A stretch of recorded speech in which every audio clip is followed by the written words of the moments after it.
ನಾರಾಯಣಂ ನಮಸ್ಕೃತ್ಯ ನರಂ ಚೈವ ನರೋತ್ತಮಂ ದೇವೀಂ ಸರಸ್ವತೀಂ ವ್ಯಾಸಂ ತತೋ ಜಯಮುದೀರಯೇತ್. ಸಮಸ್ತಗುರುಭ್ಯೋ ನಮಃ. ಹರಿ ಓಂ.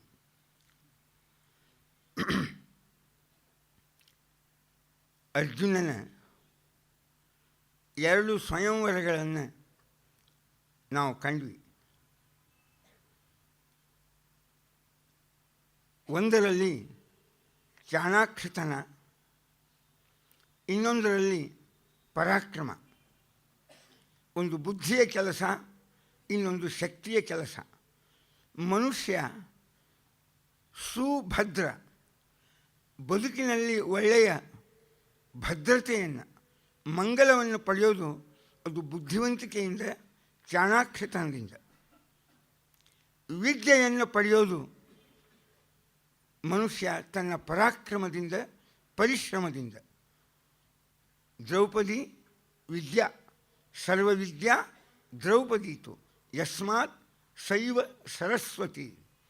ಆ ದ್ರೌಪದಿಯನ್ನು ಪಡೆಯುವಾಗ ಅರ್ಜುನ ಪಣವನ್ನು ಗೆದ್ದ ಕ್ರಮ ನಾವು ಕಂಡು, ಹೇಗೆ ದ್ರೌಪದಿಯನ್ನು ಪಡೆದವನು 5 ಜನ ಪಾಂಡವರು ಪತ್ನಿಯನ್ನಾಗಿ ಸ್ವೀಕಾರ ಮಾಡಿದ ದ್ರೌಪದಿಯನ್ನು ಕೂಡ ಯುದ್ಧದಲ್ಲಿ ಆ ಪಣದಲ್ಲಿ ಗೆದ್ದು, ಮುಂದೆ ನಡೆದ ಯುದ್ಧದಲ್ಲಿಯೂ ಗೆದ್ದು. ಮೊದಲು ಪಣ ಗೆದ್ದ, ಆ ಪಣದಲ್ಲಿ ಸೋತವರು ಅರ್ಜುನನ ಮೇಲೆ ಆಕ್ರಮಣವನ್ನು ಮಾಡಲಿಕ್ಕೆ ಬಂದಾಗ ಅವರೆಲ್ಲರನ್ನೂ ಸೋಲಿಸಿದ. ಈ ರೀತಿಯಾಗಿ ಒಂದು ಪ್ರತ್ಯಕ್ಷ ಯುದ್ಧ, ಒಂದು ಅಪ್ರತ್ಯಕ್ಷವಾಗಿರ್ತಕ್ಕ ಪಣವನ್ನು ಹೆದೆಗೇರಿಸಿ ಗೆಲ್ಲುವುದು, ಇವು ಎರಡರಿಂದಲೂ ಕೂಡ ದ್ರೌಪದಿಯನ್ನು ಪಡೆದ. ಆಮೇಲೆ ಕೃಷ್ಣನ ಅನುಗ್ರಹ, ತನ್ನ ಬುದ್ಧಿವಂತಿಕೆ, ಅವನ ಪ್ರಾಮಾಣಿಕತೆಗೆ ಸುಭದ್ರ ಸಿಕ್ಕಿದ್ದೊಂದು ಫಲ. ಅವನು ಹೊಂಟದ್ದು ತಾವೇ ಅಣ್ಣ ತಮ್ಮಂದಿರು ಮಾಡಿಕೊಂಡಿರತಕ್ಕ ಒಂದು ನಿಯಮ. ಆ ಆತ್ಮಶಾಸನ, ನಿಯಮಗಳ ಮೇಲೆ, ನೀತಿಯ ಮೇಲೆ ನಿಷ್ಠೆ ಎಷ್ಟು. ಅದಕ್ಕೆ ನಾವು ಭೀಷ್ಮನ ವ್ಯಕ್ತಿತ್ವವನ್ನು ಕಾಣುವಾಗ ಜೀವನದ ಮೌಲ್ಯವನ್ನು ಒಬ್ಬೊಬ್ಬರು ಒಂದೊಂದು ರೀತಿಯಾಗಿ ಗುರುತಿಸಿದರು. ಅದರಲ್ಲಿ ಭೀಷ್ಮ, ನನ್ನ ಜೀವನದ ಮೌಲ್ಯ ಒಮ್ಮೆ ಒಂದು ನಿಯಮ, ಒಂದು ಪ್ರತಿಜ್ಞೆ ಸ್ವೀಕಾರ ಮಾಡಿದ ಮೇಲೆ ಅದರಿಂದ ಸ್ವಲ್ಪವೂ ಕೂಡ ವಿಚಲಿತನಾಗದೇ ಇರುವುದೇ ಇದು ನನ್ನ ಜೀವನದ ನಿಯಮ ಅಂತ ಸ್ವೀಕಾರ ಮಾಡಿದರು ಭೀಷ್ಮಾಚಾರ್ಯರು. ಹಾಗಾಗಿ ಎಂತಹ ವಿಕಟ ಸನ್ನಿವೇಶಗಳು ಉದ್ಭವಿಸಿದವೂ ಕೂಡ ಅದಕ್ಕೆಲ್ಲವರ ಹಿಂದೆ ಎಂದಿಗೂ ತನ್ನ ನಿಯಮದಿಂದ ಜೀವನದಲ್ಲಿ ಸಿಂಹಾಸನದ ಮೇಲೆ ಕೂಡುವುದಿಲ್ಲ, ಮದುವೆಯನ್ನು ಮಾಡಿಕೊಳ್ಳುವುದಿಲ್ಲ, ಹಸ್ತಿನಾವತಿಯನ್ನು ಬಿಟ್ಟು ಹೋಗುವುದಿಲ್ಲ. ಇವು 3 ಭೀಷ್ಮ ಅನ್ನಿಸಿಕೊಳ್ಳಲಿಕ್ಕಾಗಿ, ತಂದೆಯ ಮದುವೆಗಾಗಿ ಅವರು ಮಾಡಿದ ದೇವವ್ರತ, ಮಾಡಿದ ಈ 3 ಪ್ರತಿಜ್ಞೆಗಳು ಮಹಾತ್ಯಾಗದ ಪ್ರತಿಜ್ಞೆಗಳು. ಈ ಪ್ರತಿಜ್ಞೆಗಳಿಂದಾಗಲೇ ಅವರ ಜೀವನ ಅಪರಿವರ್ತನೀಯವಾದ ಸತ್ಯ ನಿಯಮದಿಂದ ಎಂದಿಗೂ ಹಿಂದೆ ಮುಂದೆ ಸರಿಬಾರದು. ಇದೇ ಈ ಉತ್ಥಾನ ಈ ತಿಂಗಳಲ್ಲಿ ನೋಡ್ತಾ ಇದ್ದಾಗ ಒಂದು ಮಾತು ಹಾಕಿದ್ರು, ಮೊದಲೇ ಸುಭಾಷಿತ, ಶಂಖ ಲಿಖಿತ ಅಂತ ಬ್ರಾಹ್ಮಣರು ಸಿಗ್ತಾರಿದ್ರು. ಇದು ಆತ್ಮಶಾಸನ ಅಂತ ಕರೀತಾರೆ.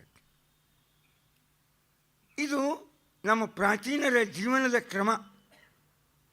ನಾವು ಇಡೀ ಮಹಾಭಾರತದ ಪಾತ್ರಗಳನ್ನೆಲ್ಲ ಓದುವಾಗ ಒಂದು ಮೂಲಭೂತ ದೃಷ್ಟಿಯನ್ನು ನಾವು ಇಟ್ಕೋಬೇಕು. ಅಂದರೆ ಸ್ವಲ್ಪ ನಮ್ಮ ಬದುಕಿಗೆ ಕೆಲವು ಉಪಯುಕ್ತವಾದ ಅಂಶಗಳು ಸಿಗ್ತಾವೆ. ಭಾರತೀಯರ ಬದುಕಿನ ಅಥವಾ ಜೀವನದ ಪರಿಕಲ್ಪನೆ ಹೇಗಿತ್ತು ಅಂತ,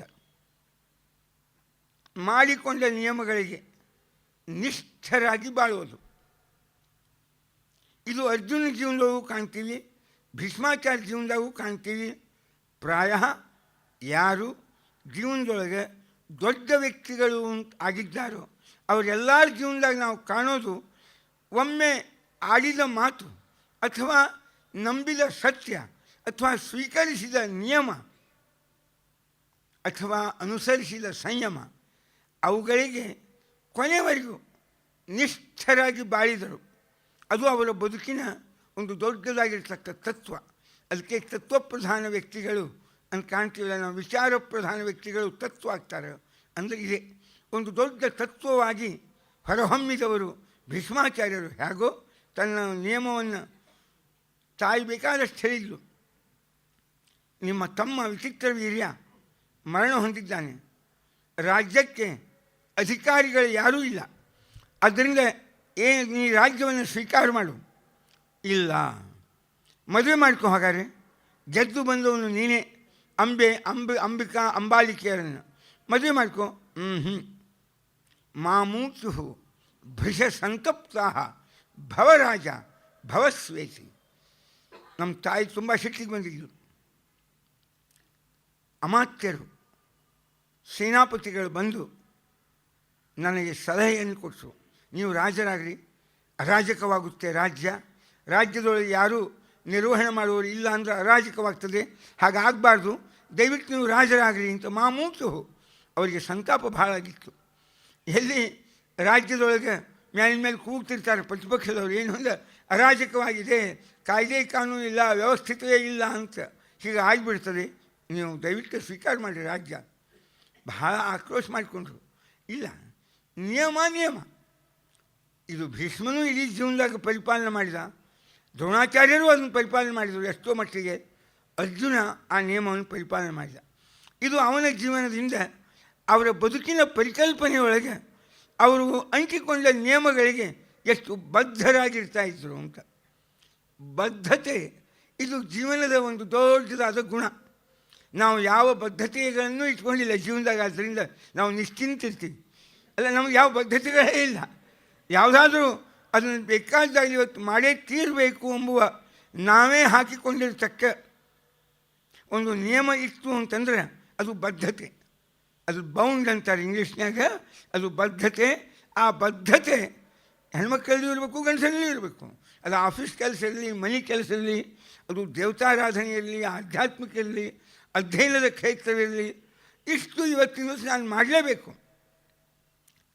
ನಾನು ವಿಶ್ವವಿದ್ಯಾಲಯದೊಳಗಿದ್ದಾಗ ನಮ್ಮ ಹಿರಿಯ ಸ್ನೇಹಿತರು, ಅವರು ಕನ್ನಡ ವಿಭಾಗದ ಮುಖ್ಯಸ್ಥರು, ಯಾವಾಗಲೂ ರೂಮ್ನಾಗ ಬಂದು ಕೂತಿರ್ತಿದ್ವಿ. ಏನೇನೋ ಕೆಲವು ವಚನಗಳಲ್ಲಿ ಬಂದಿರತಕ್ಕ ಕೆಲವು ಈ ಉಪನಿಷತ್ತು ಆಗಮಗಳ ಶ್ಲೋಕಗಳನ್ನು ಅವರು ಪ್ರಿಂಟ್ ಮಾಡ್ತಿದ್ರು, ಅದನ್ನು ತಿದ್ದುಕೊಳ್ಳಿಕ್ಕೆ ಬಂದಿರ್ತಿದ್ರು.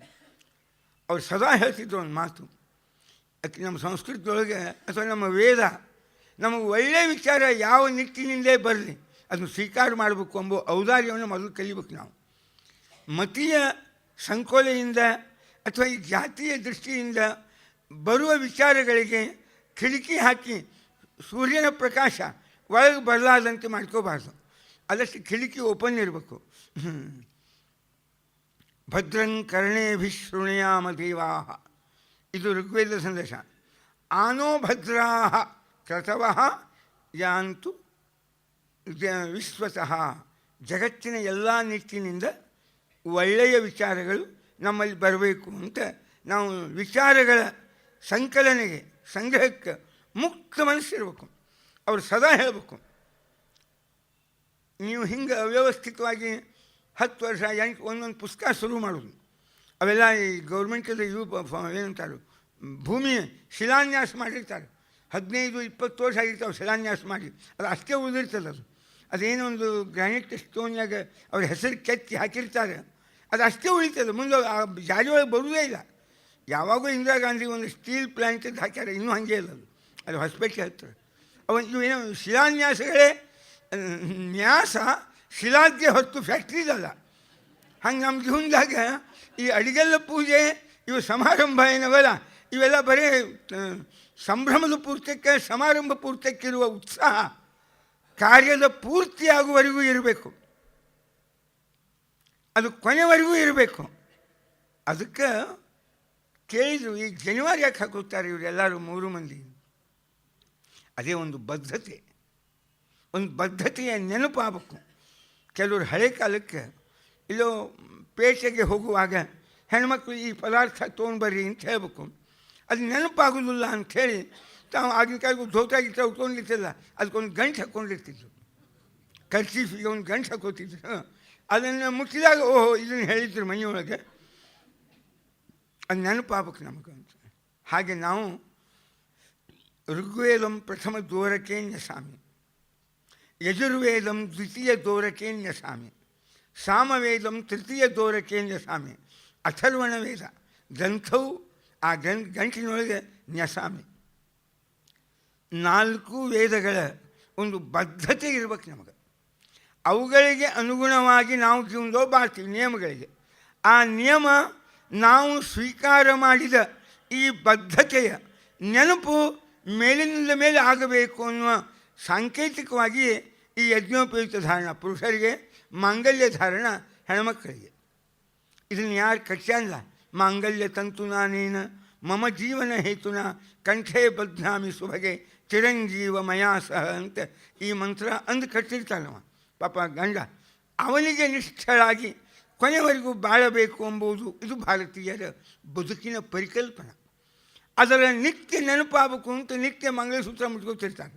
ಅದು ಕಟ್ಕೊಂಬೋದು, ಅದನ್ಯಾಕೆ ಕಟ್ಕೋಬೇಕು, ಅದೇನು ದೊಡ್ಡದ್ದು ಅದು ಹೀಗೆ ಪಾಪ ಇವತ್ತಿನ ಒಟ್ಟು ಹಳೆಯ ನಂಬಿಕೆಗಳನ್ನು ಪ್ರಶ್ನಿಸುವುದೇ ನಮ್ಮ ಬೌದ್ಧಿಕ ಪ್ರಕರ್ಷ ಅಂತ ತಿಳ್ಕೊಂಡಿರ್ತಕ್ಕ ಯುಗದೊಳಗಿರ್ತಕ್ಕ ನಮಗೆ ಅದರ ಮೌಲ್ಯ ಏನು. ಅದಕ್ಕೆ ಈ ಮಹಾಭಾರತದ, ರಾಮಾಯಣದ, ಭಾಗವತದ ಪ್ರತಿಯೊಂದು ಪಾತ್ರಗಳ ವಿಶ್ಲೇಷಣೆಯ ಹಿಂದೆ ನಮ್ಮ ಅಂದಿನ ಜನಜೀವನದ ಅಂದಿನ ಜ್ಞಾನಿಗಳು ನಮ್ಮ ಸಮಗ್ರ ವೇದಾದಿ ಶಾಸ್ತ್ರಗಳಿಂದ ಹಿಡ್ಕೊಂಡು ಇವತ್ತಿನವರೆಗೂ ಬೆಳೆದು ಬಂದಿರತಕ್ಕ ಒಂದು ಸನಾತನವಾಗಿರ್ತಕ್ಕ ಸಂಸ್ಕೃತಿಯ ಬದುಕಿನ ಪರಿಕಲ್ಪನೆಗಳನ್ನು ಯಾವ ನಿಟ್ಟಿನಲ್ಲಿ ಯಾವ ರೀತಿಯಲ್ಲಿ ಇರಬೇಕು ಎಂಬುದನ್ನು ತೋರಿಸಿದರೂ ಇದನ್ನು ಹೆಚ್ಚು ತಿಳಿಯೋದು ನಮಗೆ ಭಾಳ ಅತ್ಯಂತ ಅವಶ್ಯಕತೆ.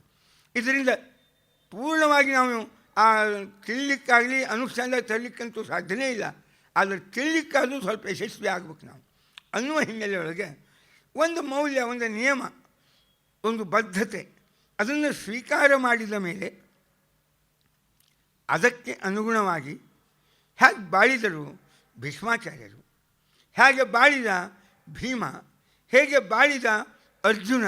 ಅದಕ್ಕೆ ಅರ್ಜುನ ಹೋದ ತೀರ್ಥಯಾತ್ರೆಗೆ, ಯಾಕೆ ನಾವು ಮಾಡಿಕೊಂಡ ಬದ್ಧತೆ ನಿಯಮ. ಶಂಖ ಲಿಖಿತರು ಅದೇ. ರಾಜು ಹೇಳಿದರು ಕೈ ಕತ್ತರಿಸು, ನಾನು ನಮ್ಮ ಅಣ್ಣನ ತೋಟದೊಳಗಿನ ಹಣ್ಣು ತಿಂದೀನಿ ಇಂದ. ಏನು ನಿಮ್ಮದು, ಅದಕ್ಕೆ ಯಾಕೆ ಬೇಡ ಅಂತವ.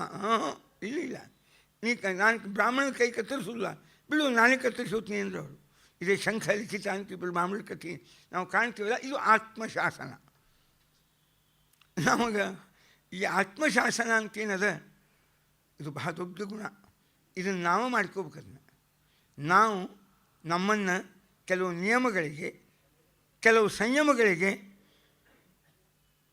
ಒಳಪಡಿಸಿಕೊಳ್ಳುವುದೇ ಆತ್ಮಶಾಸನ. ಕೆಲವು ನಿಯಮಗಳು, ಕೆಲವು ರೀತಿ ನೀತಿಗಳು, ಕೆಲವು ಇಲ್ಲವಾಗಿರ್ತಕ್ಕ ಬದ್ಧತೆಗಳಿಗೆ ನಮ್ಮನ್ನು ನಾವು ಗಟ್ಟಿಯಾಗಿ ಮತ್ತು ಅದಕ್ಕೆ ಒಳಪಡಿಸಿಕೊಳ್ಳುವುದು. ಇದು ಒಂದು ರೀತಿಯಲ್ಲಿ ನಿತ್ಯದಲ್ಲಿ ಇಷ್ಟು ಅಧ್ಯಯನ, ಇಷ್ಟು ಪಾರಾಯಣ, ಇಷ್ಟು ಜಪ, ಇಷ್ಟು ರೀತಿಯಾಗಿರ್ತಕ್ಕ ನಮ್ಮ ವ್ಯವಹಾರ, ಈ ರೀತಿಯಾಗಿರ್ತಕ್ಕ ಒಂದು ಜೀವನದ ಕ್ರಮ. ಮೋಕ್ಷಗುಂಡ ವಿಶ್ವೇಶ್ವರಯ್ಯನವರ ಒಂದು ಜೀವನದ ಕ್ರಮವನ್ನು ನೀವು ಅಧ್ಯಯನ ಮಾಡಿ. ಆ ನಿಯಮಬದ್ಧತೆ ಎಷ್ಟು ಅದ್ಭುತವಾಗಿತ್ತು ಅವರಿಗೆ. ನಾನೊಂದು ಗುರೂಜಿಯವ್ರ ಬಗ್ಗೆ ಒಂದು ಪುಸ್ತಕ ನೋಡಿದೆ, ಗೋಳ್ವಲ್ಕರ್ ಒಂದು ನಿಯಮಬದ್ಧತೆ.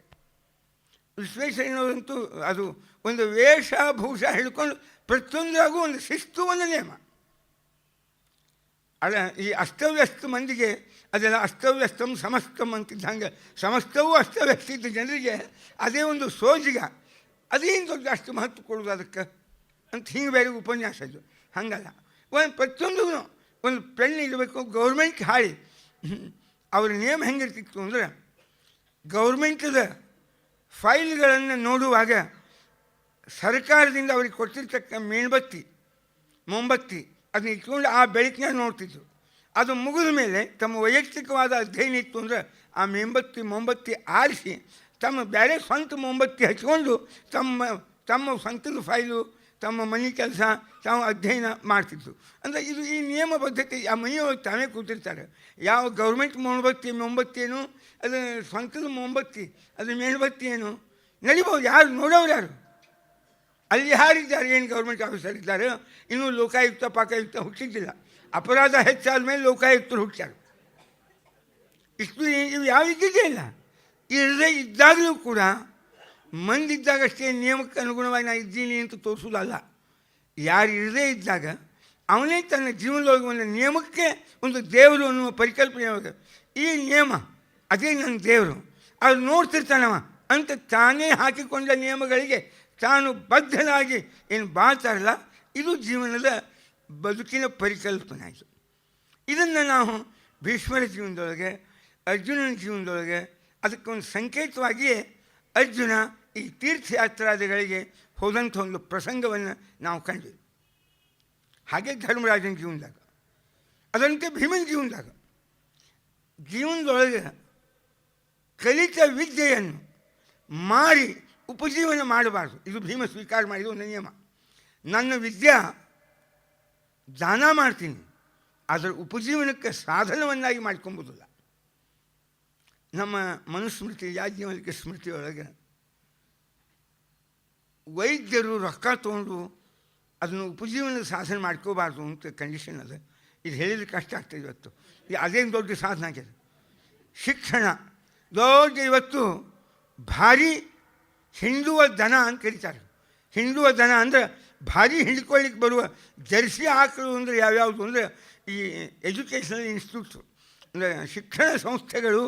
ಇದು ಸಂಪಾದನೆಗೆ ಒಂದು ದೊಡ್ಡ ರಾಜಕಾರಣ, ಶಿಕ್ಷಣ ಕ್ಷೇತ್ರ, ಇವೆಲ್ಲ ಇವು ಸಂಪಾದನೆಯ ಒಳ್ಳೆ ಭಾರಿಯಾಗಿರ್ತಕ್ಕಂಥದ್ದು. ಅದರೊಳಗೆ ಮೆಡಿಕಲ್ ಇಲ್ಲಿ ಭಾರಿ ಅವರು. ಇದರೊಳಗೆ ನೀವೇನಿಲ್ಲ, ಒಂದು ಪೇಷಂಟ್ ಬಂದ ಅಂದರೆ ಫಿಸಿಕ್ಸ್ಗೆ 800-1000 ರೂಪಾಯಿ ಕೆಳಗೆ ಯಾವ ಬರೀ ಒಂದು ಮಿನಿಟ್ ನೋಡ್ಬೇಕಾದ್ರೆ ಒಂದು ಸೆಕೆಂಡು 1000 ರೂಪಾಯಿ ಕೊಡ್ಬೇಕು ನೀವು. ಆಮೇಲೆ ಅವ ಒಂದು 15-20 ಕಿವಿ ಹೇಳ, ಅದು ಇದನ್ನು ತಪಾಸಾಗಬೇಕು, ಕಣ್ಣು ಮೂಗು ಕಿವಿ ಎಷ್ಟು ಅವಯವಗಳ ವಸ್ತು ತಪಾಸ್ ಮಾಡ್ಕೊಂಡು ಬರ್ರಿ ಅಂತ ಆ ಫ್ಯಾಕ್ಟ್ರಿ ದವಾಖಾನೆಗೂ ಒಂದಿಷ್ಟು ಹೆಚ್ಚಿನ ಪ್ರಾಪ್ತಿ. ನಿಯಮಬದ್ಧತೆ ಇದು ಪ್ರಾಮಾಣಿಕತೆ. ಇದು ಪ್ರಾಯ ಉಪಜೀವನ ಸಾಧನವನ್ನಾಗೆ ಜೀವನದ ಧರ್ಮನೂ ಹಾಗೆ ಆಗ್ಯದ. ಇವತ್ತು ಉಪಜೀವನ ಸಾಧನ ಆಗ್ಯದ. ಸಮಸ್ಯೆ ಎಲ್ಲ ಕ್ಷೇತ್ರದ, ಬರೀ ರಾಜಕೀಯ ಒಂದೇ ಅಲ್ಲ. ಯಾವ ರಜನೀಶ್ ಬೈದು ಒಂದು ಕಡೆಗೆ, जो लोग अन्य लोगों का शोषण करना चाहते हैं वे राजकारण में प्रवेश करते हैं. जो लोग आत्मशोषण करना चाहते हैं वे कहीं हिमालय में छिप जाते हैं. ತಮ್ಮ ಶೋಷಣೆ ಮಾಡ್ಕೊಂಬವ್ರು ಹಿಮಾಲಯಕ್ಕೆ ಓಡಿ ಹೋಗ್ತಾರೆ. ಮಂದಿ ಶೋಷಣೆ ಮಾಡಬೇಕು ಅನ್ನೋರೆಲ್ಲ ರಾಜಕಾರಣದಾಗ ಪ್ರವೇಶ ಮಾಡ್ತಾರೆ ಅಂತ. ಅವನು ಇಲ್ಲಿ ಅವನು ಕೆಲವು ನಿಲುವುಗಳು, ಕೆಲವು ವಿಚಾರಗಳು ಒಂದೊಂದು ವಿಚಿತ್ರ ಇರ್ತಾವೆ. ಅವ್ರು ಹೇಳ್ಬೇಕು ನನಗೆ. ನಮ್ಮ ಕನ್ನಡ ಪ್ರೊಫೆಸರ್ಸ್ ಜೋಡಿ ಕೂತಿದ್ದವು, ನಿಮಗೆಲ್ಲ ಭಾಳ ಪರಿಚಯ ಇದೆ ಅವ್ರ ಹೆಸರು. ಟೈಮ್ ಬಾಂಡು ಅಂತ ಒಂದು ಇರ್ತದೆ, ಅದನ್ನ ಯಾಕೆ ಹಾಕ್ಕೊಂಬೋದು ನೀವು? ಒಂದು ಪುಸ್ತಕ ಬರೀಲಿಕ್ಕೆ ಶ್ರೀಕಾರ ಹಾಕಿ ಶುರು ಮಾಡಿದ್ರಿ, ಒಳ್ಳೆಯ ಸ್ಥಿರ ನಕ್ಷತ್ರ ಅಂಥೇಳಿ, ಉತ್ತರ ನಕ್ಷತ್ರ 3 ಸ್ಥಿರ ನಕ್ಷತ್ರ ಅಂಥೇಳಿ. ನಿಮ್ಮ ವ್ಯಕ್ತಿತ್ವ ಇಷ್ಟು ದೊಡ್ಡದಲ್ಲ. ಅವು ಯಾವ ಇಡೀ ಜಗತ್ತಿನಾಗೆ ಸ್ಥಿರವಾದ ನಕ್ಷತ್ರಗಳು ಅಂತವ ಉತ್ತರಾತ್ರಯ, ಈ ಉತ್ತರ ಫಲ್ಗುಣಿ, ಉತ್ತರ ಭಾದ್ರಪದ ಅಂತ ಸ್ಥಿರ ನಕ್ಷತ್ರ, ಅವು ಸುಲಭ ಫೇಲ್ ಆಗಿ ಹೋಗ್ತಾವೆ. ಉತ್ತರ ನಕ್ಷತ್ರದೊಳಗೆ, ಸ್ಥಿರ ನಕ್ಷತ್ರದೊಳಗೆ ಪುಸ್ತಕ ಬರೀಲಿಕ್ಕೋ, ಅದನ್ನು ಆರ್ಟಿಕಲ್ ಬರೀಲಿಕ್ಕೋ, ಸಂಶೋಧನೆ ಮಾಡಲಿಕ್ಕೋ, ಅಧ್ಯಯನ ಮಾಡಲಿಕ್ಕೋ ಪ್ರಾರಂಭ ಮಾಡ್ತೀರಿ, 2ನೇ ದಿವಸ ದ್ವಿತೀಯ ವಿಜ್ಞಾನ ಅಂತ ಅವತ್ತೇ ಫೇಲ್ ಆಗ್ತಾವೆ. ಯಾಕೆ? ಆ ನಕ್ಷತ್ರದ ಸಾಮರ್ಥ್ಯಕ್ಕಿಂತ ನಮ್ಮ ಸಾಮರ್ಥ್ಯ ಅಷ್ಟು ದೊಡ್ಡದು ಅನ್ನೋ ಹಂಗೆ ಅಲ್ಲ. ಅಂದರೆ ಕಾಣಬೇಕಾದದ್ದೇನು? ಒಂದು ಮೌಲ್ಯ ಇಟ್ಕೋಬೇಕು ನಾವು. ಬದುಕಿನ ಪರಿಕಲ್ಪನೆಯೊಳಗೆ ತಮ್ಮ ಬದುಕನ್ನು ರೂಪಿಸಿಕೊಳ್ಳುವಾಗ, ಬದುಕನ್ನು ಕಟ್ಟಿಕೊಳ್ಳುವಾಗ ಯಾವ ಯಾವ ನಿಯಮಗಳನ್ನು ಅಳವಡಿಸಿಕೊಂಡ್ರು ಇವರೆಲ್ಲ ಜ್ಞಾನಿಗಳು, ಇದು ಬಹಳ ಮುಖ್ಯ. ಅದಕ್ಕೆ ಈ 3 ತಿಂಗಳ ಈ ಪುಸ್ತಕ, ಇನ್ನು 6 ತಿಂಗಳಿಗೆ ಈ ಪುಸ್ತಕ ಅಂತ ಒಂದು ಟೈಮ್ ಬಾಂಡ್ ಹಾಕ್ಕೊಂಡು ಯಾಕೆ ಮಾಡೋದಿಲ್ಲ? ಅದನ್ನ ಮಾಡಿರಿ, ಕೆಲಸ ಆಗ್ತವೆ. ಇಲ್ಲಾಂದ್ರೆ 6 ವರ್ಷ ಆಯ್ತು, 8 ವರ್ಷ ಆಯಿತು, ವಾಗ್ದಾನಿ ಆಗಿರ್ತಾವೆ, ಮತ್ತು ಆ ಪುಸ್ತಕ ಅಲ್ಲೇ ಕೂಡ್ತಾವೆ, ಆಗೋದೇ ಇಲ್ಲ. ಇದು ಎಲ್ಲರ ಜೀವನದಾಗೂ ಎಷ್ಟು ಉದಾಸೀನತ ನಮಗೆ ಬರ್ತದೆ ಅಷ್ಟು ಕಾರ್ಯ ಎಲ್ಲ ತಡ ಆಗ್ತಾವೆ. ಎಷ್ಟು ಬದ್ಧತೆ ಬರ್ತದೆ ಅಷ್ಟು ಕಾರ್ಯ ಲಘು ಬೇಗ ಆಗ್ತಾವೆ, ಯಶಸ್ವಿ ಆಗ್ತಾವೆ. ಅದಕ್ಕೊಂದು ನಿಯಮಬದ್ಧತೆ ಬೇಕು. ಅದರೊಳಗೆ ಪ್ರಾಮಾಣಿಕತೆ ಇರ್ತದೆ, ಅದರೊಳಗೆ ಶುದ್ಧ ಹೃದಯ ಇರ್ತದೆ, ಸಮಾಧಾನ ಇರ್ತದೆ ಮನುಷ್ಯಾಗ. ಅದನ್ನೇ ಯಾವುದು ಅದಕ್ಕೆ ವಿವೇಕಾನಂದ ನಮ್ಮ ವಿಶ್ವೇಶ್ವರಯ್ಯನವರ ಚರಿತ್ರೆ ಒಂದು ಮೇಣಬತ್ತಿ ಬಳಸೋದ್ರಾಗ ಸುಲೇಖ ಅವ್ರದ್ದು ಏನು ಒಂದು ಬದ್ಧತೆ, ಸರ್ಕಾರದ ಕಾರ್ಯಕ್ಕಾಗಿ ಸರ್ಕಾರದ ಏನು ಸಾಧನೆಗಳು ಅದನ್ನು ಬಳಸಬೇಕು, ನನ್ನ ವೈಯಕ್ತಿಕವಾಗಿರ್ತಕ್ಕ ಕಾರ್ಯಕ್ಕೆ ಅವನು ಬಳಸಬಾರ್ದು. ಈ ನಿಯಮಬದ್ಧತೆ ಇದು ಅವರೇ ಹಾಕ್ಕೊಂಡಿದ್ದೆ ಹೊರತು ಯಾರೋ ಕಲಿಸಿ ಬೈಪಾಸ್ ಮಾಡಿಸಿ 24 ತಾಸು ವಾಚ್ ಮಾಡಿ ಅವರನ್ನು ಆ ನಿಯಮಕ್ಕೆ ಕಟ್ಟಳೆಗೆ ಅವ್ರನ್ನ ಬಂಧಿಸಿದವರಲ್ಲ. ಅವರು ಈ ನಿಯಮಕ್ಕೆ ಒಳಪಟ್ಟದ್ದು ತಮ್ಮದೇ ಆಗಿರ್ತಕ್ಕ ಈ ನಿಯಮ. ನಾವು ಅಲ್ಲ, ಇನ್ನು ವಯಸ್ಸಾದ ಮೇಲೆ ಇನ್ನೇನು ಹೆಚ್ಚು ರೂಢಿಸ್ಕೊಳ್ಳಿಕ್ಕಾಗೋದಿಲ್ಲ. ಆದರೆ ನಾವು ಬದುಕಿನ ಮೊದಲಿನ ಹಂತದೊಳಗೆ ಈ ನಿಯಮ ಹಾಕ್ಕೊಂಡಿದ್ದರೆ ಜೀವನದಾಗ ಏನಾದರೂ ಒಂದು ವಿಶಿಷ್ಟವಾದ ಸಾಧನ ಸಾಧಿಸಬಹುದು, ಗುರಿಯನ್ನು ನಾವು ಮುಟ್ಟಬಹುದು. ಇದು ನಾವು ಮಹಾಭಾರತದ ಅರ್ಜುನನಿಂದ ಭೀಮ ವಿದ್ಯಾ ಉಪಜೀವನ ಮಾಡುವುದಿಲ್ಲ. ಹಾಗಾದರೆ ನಾನು ಇವ್ರನ್ನ ಯಾರನ್ನೂ ಬದುಕಿಸುವುದಿಲ್ಲ, ಬಿಡು. ಅವ ಯಕ್ಷ ಬನ್ನೋ ಯಾವ ಬನ್ನೋ, ಅವ ಸರ್ಪ ನಹುಷ ಅವನಿಗೆ ಅಜಗರನಾಗಿ ಸುತ್ತಕೊಂಡಿದ್ದ. ನನ್ನ ಪ್ರಶ್ನೆಗಳಿಗೆ ಉತ್ತರ ಕೊಡು, ಸರಿ. ಆದರೆ ಉತ್ತರ ಕೊಡುವುದರಿಂದ ನೀನು ಬಿಡ್ತೀನಿ ಅಂದರೆ ನಾನು ಅದಕ್ಕಾಗಿ ಉತ್ತರ ಕೊಡುವುದಿಲ್ಲ. ನೀನು ಹಾಗೆ ಜಿಜ್ಞಾಸ ಇದ್ದರೆ ಕೇಳು, ಬೇಕಾದ್ದು ಹೇಳ್ತೀನಿ. ಅಲ್ಲ, ನಿನಗೇನು ನಾನು ನನ್ನನ್ನು ನಿನ್ನ ಬಂಧನದಿಂದ ಬಿಡಿಸಿಕೊಳ್ಬೇಕಾದ್ರೆ ನಿನ್ನ ಪ್ರಶ್ನೆಗಳಿಗೆ ನಾವು ಉತ್ತರ ಕೊಡಬೇಕು ಅಂದರೆ ನನ್ನ ವಿದ್ಯೆ ನನ್ನ ಬಿಡುಗಡೆಗಾಗಿ ನಾನು ನಿನಗೆ ಮಾರಬೇಕು. ವಿದ್ಯೋಪಜೀವನಂ ನೈವ ಚಕ್ರೇ ಆಪದ್ಯಪಿ. ಎಂಥ ಆಪತ್ತುಗಳಿದ್ದರೂ ವಿದ್ಯಾವನ್ನು ಉಪಜೀವನದ ಸಾಧನವನ್ನಾಗಿ ಮಾಡ್ಕೋಬಾರ್ದು. ವಿದ್ಯಾಕ್ಷೇತ್ರ, ವಿದ್ಯಾ ಸಂಸ್ಥೆಗಳು ಇವು ಯಾವೂ ಕೂಡ ಜೀವನದಾಗ ಉಪಜೀವನ ಸಾಧನೆ ಮಾಡ್ಕೋಬೇಡ್ರಿ ಅಂತ ಒಂದು ನಿಯಮಬದ್ಧತೆ. ಕೊನೆಯವರೆಗೂ ಭೀಮಸೇನ ಅದನ್ನು ಪರಿಪಾಲನೆ ಮಾಡಿದ. ಯಾವ ಧರ್ಮರಾಜ ಉತ್ತರ ಹೇಳಿದ, ಇಲ್ಲಿ ಇಷ್ಟು ಜನ ನನ್ನ ತಮ್ಮಂದರು ಬದುಕಬೇಕು, ಅವರಿಗೆ ಅನುಕೂಲ ಆಗಬೇಕು ಅನ್ನೋ ದೃಷ್ಟಿಯಿಂದ ಅವನು ಕೇಳಿದ ಕೇಳಿದ ಎಲ್ಲ ಪ್ರಶ್ನೆಗಳಿಗೆ ಧರ್ಮರಾಜ ಉತ್ತರಿಸಿದ. ಆದರೆ ಭೀಮ ಇಲ್ಲ, ನನ್ನ ನಿಯಮಬದ್ಧತೆಯೊಳಗೆ ನಾನು ಯಾವುದೇ ವಿದ್ಯೆಯನ್ನು ಇನ್ನೊಬ್ಬರಿಗೆ ಹೇಳಿ ಅದರ ಉಪಜೀವನಕ್ಕೆ ಅದನ್ನು ಬದುಕಲಿಕ್ಕೆ ಒಂದು ಸಾಧನವನ್ನಾಗಿ ಮಾಡ್ಕೊಂಬಿಲ್ಲ. ನಿಯಮಬದ್ಧತೆ ಇದು ಭೀಮನ್ ಥೇರಿ. ಭಗವಂತನ ದ್ವೇಷಗಳನ್ನು ಒಂದು ದಿನ ಸ್ನೇಹ ಮಾಡಲಿಲ್ಲ. ಇದು ಅವನಿಗೆ ಒಂದು ಬದುಕಿನ ಪರಿಕಲ್ಪನೆ. ನಮ್ಮ ಅರ್ಜುನದು ಮಾಡಿಕೊಂಡ ನಿಯಮಗಳಿಗೆ ಅನುಗುಣವಾಗಿ ನಾವು ಇರಬೇಕು. ಅವರು ನಿಯಮ ಮಾಡಿದವರೇ ಬಂದು ಮುರಿರಿ ಅಂತ ಹೇಳಿದರು, ನಾವು ಆ ನಿಯಮಗಳನ್ನು ಮುರಿಬಾರ್ದು. ಇದು ಅದಕ್ಕೆ ತೀರ್ಥಯಾತ್ರ, ಇದೊಂದು ವ್ಯಾಜ. ಅದರಿಂದ ಏನಾಯಿತು ಅಂತ ಕೃಷ್ಣ ನಮ್ಮ ಪ್ರಾಮಾಣಿಕತೆಗೆ, ನಮ್ಮ ನಿಯಮಬದ್ಧತೆಗೆ ದೇವರು ಕೊಡುವ ಒಂದು ದೊಡ್ಡ ಫಲ. ಬಲರಾಮ ಸುಭದ್ರಾದೇವಿಯನ್ನು ದುರ್ಯೋಧನನಿಗೆ ಕೊಡುವುದಾಗಿ ಮಾತು ಕೊಟ್ಟುಬಿಟ್ಟಿದ್ದ. ಅನಾಯಾಸವಾಗಿ ಯಾರಿಗೂ ಸಂಶಯ ಬರದಂತೆ ವ್ಯವಸ್ಥಿತವಾಗಿ ಅರ್ಜುನನಿಗೆ ಸುಭದ್ರೆಯನ್ನು ಕೃಷ್ಣ ಕೊಟ್ಟ. ಇದು ಮನುಷ್ಯನ ಪ್ರಾಮಾಣಿಕತೆಗೆ ದೊರಕಿದ ಫಲ. ಇವೆಲ್ಲ ಹಾಕಿ ನಿನ್ನೆ ಹೇಳಿದ್ನಲ್ಲ, ಇವೆಲ್ಲ ಫೋಟೋ ಹಾಕಿವೆಲ್ಲ, ಇವರೆಲ್ಲ ಅವರವರ ಜೀವನದ ಒಂದೊಂದು ಸಾಧನಕ್ಕೆ ದೊರಕಿದ ಫಲ. ಅವ್ರು ಹೋದ ಮೇಲೆಯೂ ನಿತ್ಯ ಅವ್ರು ನೋಡ್ಲಿಕ್ಕೆ ಹಾಕೊಂಡಿರ್ತೀವಿ. ವಿಶ್ವೇಶ್ವರವ್ರ ಫೋಟೋ ಹಾಕಿವಿ, ಮತ್ತು ನಿವೇಶ್ ಅವ್ರ ಫೋಟೋ ಹಾಕಿವಿ. ಇವೆಲ್ಲ ಯಾಕೆ? ಅವ್ರ ಜೀವನದಾಗ ಒಂದು ಮೌಲ್ಯಕ್ಕೆ ಅನುಗುಣವಾಗಿ, ಕೆಲವು ನಿಯಮ ಪದ್ಧತಿಗೆ ಅನುಗುಣವಾಗಿ ಬಾಳಿರ್ತಾರೆ. ನಮ್ಮ ಕಡೆಯಿಂದ ಅವು ಆಗೋದಿಲ್ಲ, ಆಗಿಲ್ಲ, ಆಗೋದು ಕಷ್ಟ. ಕಲಿಕೆ ಇವರು ನೋಡ್ಯಾರೆ, ನೋಡಿ ನಿತ್ಯ ಅಂಶರು ನೋಡ್ಯಾರೆ, ನೋಡಿ ಅವರಿಂದ ಒಂದು ಪ್ರೇರಣೆ, ಒಂದು ಸ್ಫೂರ್ತಿ ನಮ್ಮ ನಿಯಮ ಪದ್ಧತಿಗೆ ನಾವು ಪಡೆಯಬೇಕು ಅಂತ. ಇದಕ್ಕಾಗಿ ಅರ್ಜುನನಿಗೆ ಅವನು ಮಾಡಿದ ನಿಯಮಬದ್ಧತೆ, ಅದಕ್ಕಾಗಿ ದೇವರು ಅವನಿಗೆ ಕೊಟ್ಟ ಫಲ ಅವಳು ಸುಭದ್ರ ಅಂತ. ಅದು ಹೆಂಗೆ ಅತ್ಯದ್ಭುತ ಮೀಟಿಂಗು, ಅಲ್ಲಿ ಪರಮಾತ್ಮನ ನಾಟಕವೇನು, ಕಪಟ ನಾಟಕ ಸೂತ್ರಧಾರಿ ಅಂತ ಕರೀತಾರೆ. ಅವಂಗೆ ಎಮರ್ಜೆನ್ಸಿ ಮೀಟಿಂಗ್ ಕೂಡೇದ ಬಲರಾಮ, ವಸುದೇವಾದಿಗಳು, ಸಾಂಬ, ಪ್ರದ್ಯುಮ್ನ ಎಲ್ಲರೂ ಕೂತಿದ್ದಾರೆ, ಕೃಷ್ಣನೂ ಕೂತಿದ್ದ ಅಲ್ಲೇ. ಅವಾಂಗ್ಮುಖಸ್ತತ್ರ ವಿಮಲಾಯುವಾಸಿ. ಅವಾಂಗ್ಮುಖ ಕೃಷ್ಣ ತಾನೇ ಮದುವೆ ಮಾಡಿದವನು ತಂಗಿದು, ತಾನೇ ಓಡಿ ಹೋಗಲಿಕ್ಕೆ ರಥ ಕೊಟ್ಟವನು ತಾನೇ, ಹೇಳಿದವನು ತಾನೇ, ಎಲ್ಲವೂ ಮಾಡ್ಯಾನ. ಆದರೆ ಅಗ್ದಿ ಅವತ್ತು ಅದೇನೂ ಗೊತ್ತೇ ಇಲ್ಲ, ನಮ್ಮ ತಂಗಿಯನ್ನು ಪಾಪ ಯಾರೋ ಅಪಹಾರ ಮಾಡ್ಕೊಂಡು ಹೋಗಿಬಿಟ್ಟಿದ್ದಾರೆ ಅಂತ ಅಂದಾಗ ಒಬ್ಬ ಕನ್ಯಾದ ಅಣ್ಣ ಅವನಿಗೆ ಮನಸ್ಸಿಗೆ ಏನು ಖೇದ ಆಗಿರಬಹುದು, ಹಾಗೆ ಕೂತಿದ್ದಂತ. ಅವಾಂಗ್ಮುಖ, ಮುಖ ಕೆಳಗೆ ಹಾಕ್ಕೊಂಡು ಕೂತಿದ್ದಂತ. ಅವಾಂಗ್ಮುಖ ತತ್ರ ವಿಮನ ಇವ ಆಸೆ. ಏನೋ ಮನಸ್ಸಿಗೆ ಭಾರಿ ನೋವಾದವ್ರಿಗತೆ ಮತ್ತು ಮನಸ್ಸು ಬಹಳ ಚಳಪಡಿಸ್ತಾ ಇದೆ ಅನ್ನುವವರಂತೆ ಕೃಷ್ಣ ಕೂತಿದ್ದಂತ. ನಾಟಕ ಮಾಡೋದು ಹೆಂಗೆ ಅಂಬುದು ಕಲಿಬೇಕು, ಅದು ಕೃಷ್ಣನಿಂದೇ. ನಾವು ಒಳ್ಳೆ ಪ್ರಾಮಾಣಿಕವಾಗಿ ಹೆಂಗೆ ಬಾಳಬೇಕು ಅಂತ ಎಂಬುದನ್ನು ಕಲಿಬೇಕು ಕೃಷ್ಣನಿಂದಲೇ. ಅದಕ್ಕೆ ಯತ್ರ ಯೋಗೇಶ್ವರ ಕೃಷ್ಣ ಯತ್ರ ಪಾರ್ಥೋ ಧನುರ್ಧರ. ಕೃಷ್ಣನೂ ಅಷ್ಟೇ, ನಿಯಮ. ಆದರೆ ಕೃಷ್ಣಂದು ನಮ್ಮಷ್ಟು ಶಾಸ್ತ್ರಬದ್ಧತೆ, ಇದರ ಪ್ರತಿಬಂಧ ಅವನಿಗಿಲ್ಲ.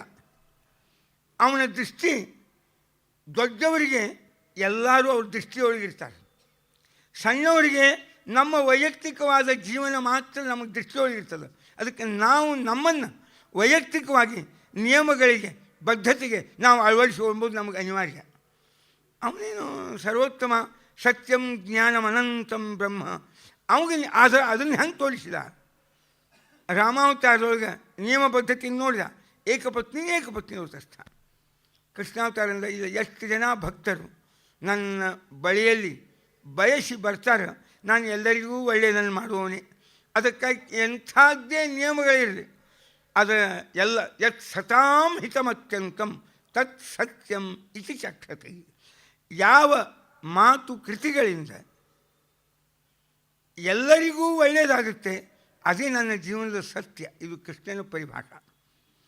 ದೊಡ್ಡವರಿಗೆ ಎಲ್ಲರೂ ಅವರ ದೃಷ್ಟಿಯೊಳಗಿರ್ತಾರೆ, ನಾವು ಸಣ್ಣವರು ನಮ್ಮ ಇತಿಮಿತಿಯೊಳಗೆ ನಾವಷ್ಟೇ ನಾವು ನಮ್ಮನ್ನು ವೈಯಕ್ತಿಕವಾದ ಒಂದು ಕ್ರಮದ ಆ ನಿಯಮ ಪದ್ಧತಿ ನಾವು ಅಳವಡಿಸಿಕೊಂಡಿರ್ತೀವಿ. ಇದನ್ನು ಅದಕ್ಕೆ ಕೃಷ್ಣನ ದೃಷ್ಟಿ ಯಾಕೆ ವಿಶಾಲ ಆಯ್ತು, ನಮ್ಮದು ಯಾಕೆ ಸಂಕೋಚ ಆಗ್ತದೆ? ಅದು ನಮ್ಮ ಶಕ್ತಿ ಸಾಮರ್ಥ್ಯಗಳಿಗೆ ಅನುಗುಣವಾದ ರೀತಿಯೊಳಗೆ. ಹೀಗಾಗಿ ಅವ ಈ ನಿಯಮವನ್ನು ಜಗತ್ತಿಗೆ ಮಾಡಿಕೊಟ್ಟವನೇ ಅವ. ಆದ್ದರಿಂದ ಅವನಿಗೆ ನಿಯಮಗಳ ಬದ್ಧತೆಯನ್ನು ತಾನು ಎಷ್ಟೋ ಸಂದರ್ಭದಲ್ಲಿ ತೋರಿಸಿದರೂ ಒಮ್ಮೊಮ್ಮೆ ಸಮಷ್ಟಿಯ ಹಿತಕ್ಕಾಗಿ ಈ ವ್ಯಷ್ಟಿ ನಿಯಮಗಳನ್ನು ಬಿಟ್ಟಂಗೆ ಅವನು ತೋರಿಸ್ತಾನೆ. ನಾವು ವ್ಯಷ್ಟಿಗಳು, ನಾವು ಕಡಲದ ಸಣ್ಣ ನೀರಿನ ಹನಿಗಳು, ನಮಗೆ ಸುರಕ್ಷಾ ಈ ನಿಯಮಗಳ ಬದ್ಧತೆಯಲ್ಲೇ ಅದ. ಆದ್ದರಿಂದ ನಾವೆಲ್ಲರೂ ನಿಯಮ ಬದ್ಧತೆಗೆ ಇರಬೇಕು. ಕೃಷ್ಣನೇ ಮೀರ್ಯಾನ, ನಮಗೇನು ಬೇಕಾದ್ರೆ ನಾವು ಮಾಡ್ತೀವಿ ಅಲ್ಲ. ಕೃಷ್ಣನ ಸಾಮರ್ಥ್ಯ, ಕೃಷ್ಣನ ಕೆಪಾಸಿಟಿ, ಕೃಷ್ಣನ ದೃಷ್ಟಿಕೋನ, ಕೃಷ್ಣನ ವಿಶಾಲವಾಗಿರ್ತಕ್ಕಂಥ ಅವನ ಮನೋಭಾವನೆಗಳು ಭಗವಂತ ಅವನಿತ್ತು. ಅದಕ್ಕನುಗುಣವಾಗಿ ಸ್ಪಂದಿಸ್ಲಿಕ್ಕೆ ನಮಗಾಗೋದಿಲ್ಲ. ಅದಕ್ಕೆ ಈ ಒಂದು ವಿಚಾರವನ್ನು ನಾವು ತಿಳ್ಕೊಬೇಕು. ಅದಕ್ಕೆ ಅರ್ಜುನನ ಬದುಕಿನ ಒಂದು ದೊಡ್ಡದಾಗಿರ್ತಕ್ಕಂತಹ ಘಟನೆಯನ್ನು ನಾವು ಕಂಡ್ವಿ. ಅದಕ್ಕೆ ಅವನ ಪ್ರಾಪ್ತಿ ಏನಾಯಿತು? ಪರಿಶ್ರಮ. ದ್ರೋಣಾಚಾರ್ಯರಲ್ಲಿ ಪರಿಶ್ರಮದಿಂದ, ಪ್ರಾಮಾಣಿಕತೆಯಿಂದ ಏನು ಅಧ್ಯಯನ ಮಾಡಿದ್ದ, ಅಸ್ತ್ರ ಶಸ್ತ್ರಗಳ ಭಾರೀ ಪ್ರಯತ್ನಶೀಲನಾಗಿ ಗುರುಭಕ್ತಿಯಿಂದ ಏನು ಸಂಪಾದನೆ ಮಾಡ್ತೀವಿ ಅದಕ್ಕೆ ಫಲ ದೇವರು ಕೊಟ್ಟ ದ್ರೌಪದಿಯನ್ನು. ಈಗ ನಿಯಮಬದ್ಧತೆಯನ್ನು ಏನು ಅರ್ಜುನ ತೋರಿಸಿಕೊಂಡ, ಇದಕ್ಕೆ ದೇವರು ಕೊಟ್ಟ ಅವನಿಗೆ ಸುಭದ್ರಾಳನ್ನು. ಸುಭದ್ರ, ಒಳ್ಳೆಯ ಮಂಗಲ, ಒಳ್ಳೆಯ ಸಂರಕ್ಷಣೆ, ಒಳ್ಳೆಯ ಸುಖ ಅರ್ಜುನನಿಗೆ ಆಯಿತು. ಇದೇ ಸುಭದ್ರ, ಅದು ದ್ರೌಪದಿ, ವಿದ್ಯಾ, ಇವ್ಯಾರು ದೊರೀತಾವ ಅನ್ನಲಿಕ್ಕೆ ಸರ್ವೇಷಾಂ ಭವದರ್ಜುನ. ಇಡೀ ದ್ರೋಣಾಚಾರ್ಯರ ವಿದ್ಯಾಶಿಷ್ಯರಲ್ಲಿ ಅರ್ಜುನ ಎಲ್ಲರಿಗಿಂತೂ ಪರಾಕ್ರಮಿಯಾದ. ಪರಿಶ್ರಮ, ಹಗಲು ಗುರುಗಳು ಎಷ್ಟು ಹೇಳ್ತಾರೆ ಅಷ್ಟನ್ನಂತೂ ಕೇಳ್ತಾನೇ ಇದ್ದ. ಅದು ಮುಗಿದ ಮೇಲೆ ಮತ್ತು ತಾನು ಸ್ವಂತ ಅಭ್ಯಾಸ ಮಾಡ್ತಿದ್ದ. ಹಗಲು ರಾತ್ರಿ ಅವನು ಮಾಡಿದ ಪರಿಶ್ರಮ, ಇದೊಂದು ಪರಿಶ್ರಮ. ಎರಡನೇದು ಗುರುಭಕ್ತಿ. ದ್ರೋಣಾಚಾರ್ಯರ ಮೇಲೆ ಭಾರಿ ಗುರುಭಕ್ತಿ. ಒಂದು 7-8 ಪ್ರಸಂಗ ಅವನ ಗುರುಭಕ್ತಿಯ ಅಭಿವ್ಯಕ್ತಿಯನ್ನು ನಾವು ಕಾಣ್ತೀವಿ. ಯಾರು? ನಮ್ಮ ಅರ್ಜುನ ಜೀವನದೊಳಗೆ ದೃಷ್ಟದ್ಯುಮ್ನಾದಿಗಳಿಗೆ ಹೇಳ್ತಾನೆ, ಧರ್ಮನಿಗೆ ಹೇಳ್ತಾನೆ, ಕೃಷ್ಣನಿಗೆ ಹೇಳ್ತಾನೆ, ಜೀವಂತ ಮಾನಯಾಚಾರ್ಯಂ ಮಾವಧಿ. ನಮ್ಮ ಗುರುಗಳು ಅವ್ರನ್ನ ಜೀವಂತ ಹಿಡಿಬೇಕು, ಯಾರೂ ಕೊಲ್ಸಕ್ಕದ್ದಲ್ಲ. ನಾಳೆ ಯುದ್ಧದಲ್ಲಿ ನಮ್ಮ ದ್ರೋಣಾಚಾರ್ಯರನ್ನು ಏನು ದ್ರೋಣರ ಮೇಲೆ ವಿಲಕ್ಷಣ ವಿಶ್ವಾಸ. ಅರ್ಜುನನ ವಿಶ್ವಾಸಕ್ಕೆ ತಕ್ಕದಾಗಿ ದ್ರೋಣಾಚಾರ್ಯರಿಗೆ ಸ್ಪಂದಿಸ್ಲಿಕ್ಕಾಗಲಿಲ್ಲ. ಆದರೆ ಬಿಡಿ, ಅವ್ರು ನಮ್ಮ ಗುರುಗಳು, ನಮಗೆ ವಿದ್ಯೆ ಕೊಟ್ಟಾರೆ, ನನ್ನನ್ನು ಬಹಳ ಇಂಥ ಸ್ಥಾನ ಕೊಟ್ಟವರು ಅಂಬು ಅರ್ಜುನನ ಕೃತಜ್ಞತೆ ಅವನಿಗೆ ಯತ್ರ ಪಾರ್ಥೋ ಧನುರ್ಧರ ಅಂತ ಭಗವದ್ಗೀತೆಯ ಕೊನೆಗೆ ಅಂಥ ಶ್ಲೋಕದೊಳಗೆ ಅವನ ಹೆಸರು ಅದು ರೆಕಾರ್ಡ್ನಾಗ ಬರ್ಬೇಕಾಯ್ತು ಅಂತಂದರೆ ಅದು ದ್ರೋಣಾಚಾರ್ಯರು ಬರಲಿಲ್ಲ ಅಲ್ಲಿ. ಯಾಕೆ ಬರಲಿಲ್ಲ? ಈ ಪ್ರಾಮಾಣಿಕತೆ, ಗೌರವ ಸ್ವೀಕಾರ ಮಾಡಿದರು. ಕೆಲವರು ಬರೀ ಮಂದಿ ಕಡೆಯಲ್ಲಿ ನಮಸ್ಕಾರ ಮಾಡಿಸೋತಿದ್ರು, ಇನ್ನೊಬ್ಬರಿಗೆ ನಮಸ್ಕಾರ ಮಾಡ್ತಿದ್ದಿಲ್ಲ. ನಂದು ಯಾಕೆ ರೀ ಅಲ್ಲ, ನಾವು ದೊಡ್ಡವರು ಹಿಂಗೆ ಆ ಮಂಚನ ಇಂಥವ್ರ ಮಕ್ಕಳು ಅವ್ರಿ ಎಲ್ಲ ಸರಿ ಅದ, ಮತ್ತು ನೀವು ನಮಸ್ಕಾರ ಮಾಡಬೇಕು, ಇಷ್ಟು ಮಂದಿ ನಮಸ್ಕಾರ ಮಾಡ್ತಾರೆ, ಏನೋ ಒಂದು ಸ್ಥಾನದ ನಿಮಗೆ ಅಂತ. ನಾವು ಈ ಜನ್ಮದೊಳಗೆ ನಮಸ್ಕಾರ ಮಾಡಿಸ್ಕೊಳ್ಳಿಕ್ಕೆ ಹುಟ್ಟೀವಿ, ಆದ್ದರಿಂದ ನಾವು ಮಾಡಿಸ್ಕೋತೀವಿ. ಅವ್ರು ಮಾಡಲಿಕ್ಕೆ ಹುಟ್ಟಾರೆ, ನಮಗೆ ನಮಸ್ಕಾರ ಮಾಡ್ತಾರೆ. ಇದು ಪಾಪ ಅವರು ಕೊಟ್ಟು ಉತ್ತರ ಆಗಿತ್ತು. ಆದರೆ ಜೀವನದಾಗ ನಮ್ಮ ಕರ್ತವ್ಯದಾಗ ಎಂದೂ ಮರಿಬಾರ್ದು. ಈ ವ್ಯವಹಾರ ಕಲಿಬೇಕು ಈ ಅರ್ಜುನ ಕೃಷ್ಣನಿಂದ. ಕೃಷ್ಣ ಹಸ್ತನಾವತಿಗೆ ಬಂದ ಅನೇಕ ಸಲ. ಧೃತರಾಷ್ಟ್ರ, ಗಾಂಧಾರಿ, ಕುಂತಿ, ಧರ್ಮರಾಜ, ಭೀಮ ಇವರಿಗೆಲ್ಲರಿಗೂ ನಮಸ್ಕಾರ ಮಾಡ್ತಾನೆ ಕೃಷ್ಣ. ಅರ್ಜುನ 46 ದಿವಸ ದೊಡ್ಡವ ಕೃಷ್ಣನಿಗಿಂತ, ಅವನನ್ನು ಆಲಿಂಗನ ಮಾಡ್ಕೋತಾನೆ. ಇದು ವ್ಯವಹಾರ. ಯಾರು ಕೃಷ್ಣ? ಅವನು ಜಗದೀಶ್ವರ, ಯೋಗೇಶ್ವರ, ಯೋಗೀಶ್ವರ. ಆದರೆ ವ್ಯವಹಾರ ಅವು ತಮ್ಮ ಬದುಕಿನಾಗ ನಮ್ಮ ಸಂಬಂಧದೊಳಗೆ ದೊಡ್ಡವರು ಯಾರೋ ಅವ್ರಿಗೆ ಗೌರವಿಸ್ಬೇಕು, ಅವಶ್ಯವಾಗಿ ನಮಸ್ಕಾರ ಮಾಡ್ಬೇಕು. ನಾವು ಈ ನಿಯಮ, ಇವು ಬದುಕಿನ ಪರಿಕಲ್ಪನಾದೊಳಗೆ ಹೆಂಗೆ ಅವ್ರು ಆ ನಿಯಮಬದ್ಧತೆ. ಕೃಷ್ಣ ಅವನ ದೊಡ್ಡ ಸ್ಥಾನ, ಅವನ ಅಗ್ರ ಪೂಜನೆ ಮಾಡ್ಯಾರ ಇವರೆಲ್ಲರೂ. ಅವನ ಸರ್ವಸ್ವವನ್ನು ನಿತ್ಯದಲ್ಲಿ ಅವನು ಸಮರ್ಪಣೆ ಮಾಡ್ತಾ ಇದ್ದಾರೆ. ಇವ್ರ ಕಡೆಯಿಂದ ಇನ್ನು ತುಂಬಿದ ಸಭಾದಾಗ ನಾನು ಅಗ್ರ ಪೂಜೆ ಮಾಡಿಸ್ಕೊಂಡಿದ್ದೇನೆ ಎಂಬುವ ಒಂದು ಅಹಂಕಾರದಿಂದ ಬೀಗಿ ಕೃಷ್ಣ ಯಾರಿಗೂ ನಮಸ್ಕಾರ ಮಾಡಿದ್ದಿಲ್ಲ. ಅಂದರೆ ಅವನನ್ನು ಪ್ರಶ್ನಿಸುವಷ್ಟು ಯೋಗ್ಯತೆ, ಧೈರ್ಯ ಅಲ್ಲಿ ಯಾರಿಗೂ ಇರಲಿಲ್ಲ. ಅದು ಅಲ್ಲ, ನಿಯಮಬದ್ಧತೆ. ಒಂದು ವ್ಯವಹಾರ. ಉತ್ಸೀದೇಯುರಿಮೇ ಲೋಕಾಹ ನ ಕುರ್ಯಾತ್ ಕರ್ಮಚೀಲಹಂ. ಜಗತ್ತು ಹಾಳಾಗಿ ಹೋಗ್ತದೆ ನಾನು ಮಾಡಲಿಲ್ಲ ಅಂದ್ರೆ. ಯಜ್ಞದ ಆಚರಿತೆ ಶ್ರೇಷ್ಠ ತತ್ತದೇವ. ಅವರು ಪರಿಪೂರ್ಣ ಆಗಿರ್ಬೋದು, ಆದರೆ ಜಗತ್ತಿಗಾಗಿ ಆದರೂ ಕೂಡ ಅವರು ತಮ್ಮ ನಿಯಮಬದ್ಧತೆಯನ್ನು ತೋರಿಸಲಿಕ್ಕೇ ಬೇಕು. ನಿಯಮದ ಅನಿವಾರ್ಯತೆ ಇರ್ತಿದ್ರು, ಆ ನಿಯಮಬದ್ಧತೆಯ ಪರಿಣಾಮ ಮುಂದೆ ದೀರ್ಘಕಾಲಿಕವಾಗಿ ಎಲ್ಲರ ಬದುಕಿನ ಮೇಲೆ ಆಗ್ತದೆ ಎಂಬ ದೃಷ್ಟಿಯಿಂದ, ಆಗಬೇಕು ಎಂಬ ದೃಷ್ಟಿಯಿಂದ ಆ ಬದ್ಧತೆಯನ್ನು ತೋರಿಸಬೇಕಾದದ್ದು ಒಂದು ಅನಿವಾರ್ಯ ಅನ್ನುವ ಹಿನ್ನೆಲೆಯೊಳಗೆ ನಾವು ಕಂಡ್ವಿ. ಇಂತಹ ಅರ್ಜುನ, ನಕುಲ ಎಲ್ಲರ ಜೀವನದಾಗೂ ಇಂಥ ಮೌಲ್ಯಗಳು ತುಂಬ್ಯಾವ. ಇದನ್ನು ಆ ಕೃತಿಯ ಅಧ್ಯಯನದ ಹಿನ್ನೆಲೆಯಲ್ಲಿ ಅವರ ವ್ಯಕ್ತಿತ್ವವನ್ನು ತಿಳಿಯುವ ಪ್ರಸಂಗದಲ್ಲಿ ಅವರ ಬದುಕಿನ ಈ ಮೌಲ್ಯಗಳನ್ನು ಹೆಕ್ಕಿ ನಾವು ತೆಗೆದು ನೋಡಿದರೆ ಅವರ ಒಂದು ಬದುಕಿನ ಪರಿಕಲ್ಪನೆ ಹೇಗಿತ್ತು, ಒಬ್ಬೊಬ್ಬರದು ಅಂತ ಅದನ್ನೇ ಒಬ್ಬ ವಿಮರ್ಶೆ ಮಾಡಿದ. ದ್ರೋಣಾಚಾರ್ಯರ ಧರ್ಮದ ನಿಯಮದ ಪರಿಕಲ್ಪನೆ ಹೇಗಿತ್ತು ಅಂತ. ಸತ್ತಾನುಗಾಮಿಯಾದದ್ದೇ ನಮ್ಮ ಸತ್ಯ ಅಂತ ಹೇಳಿಬಿಟ್ರು.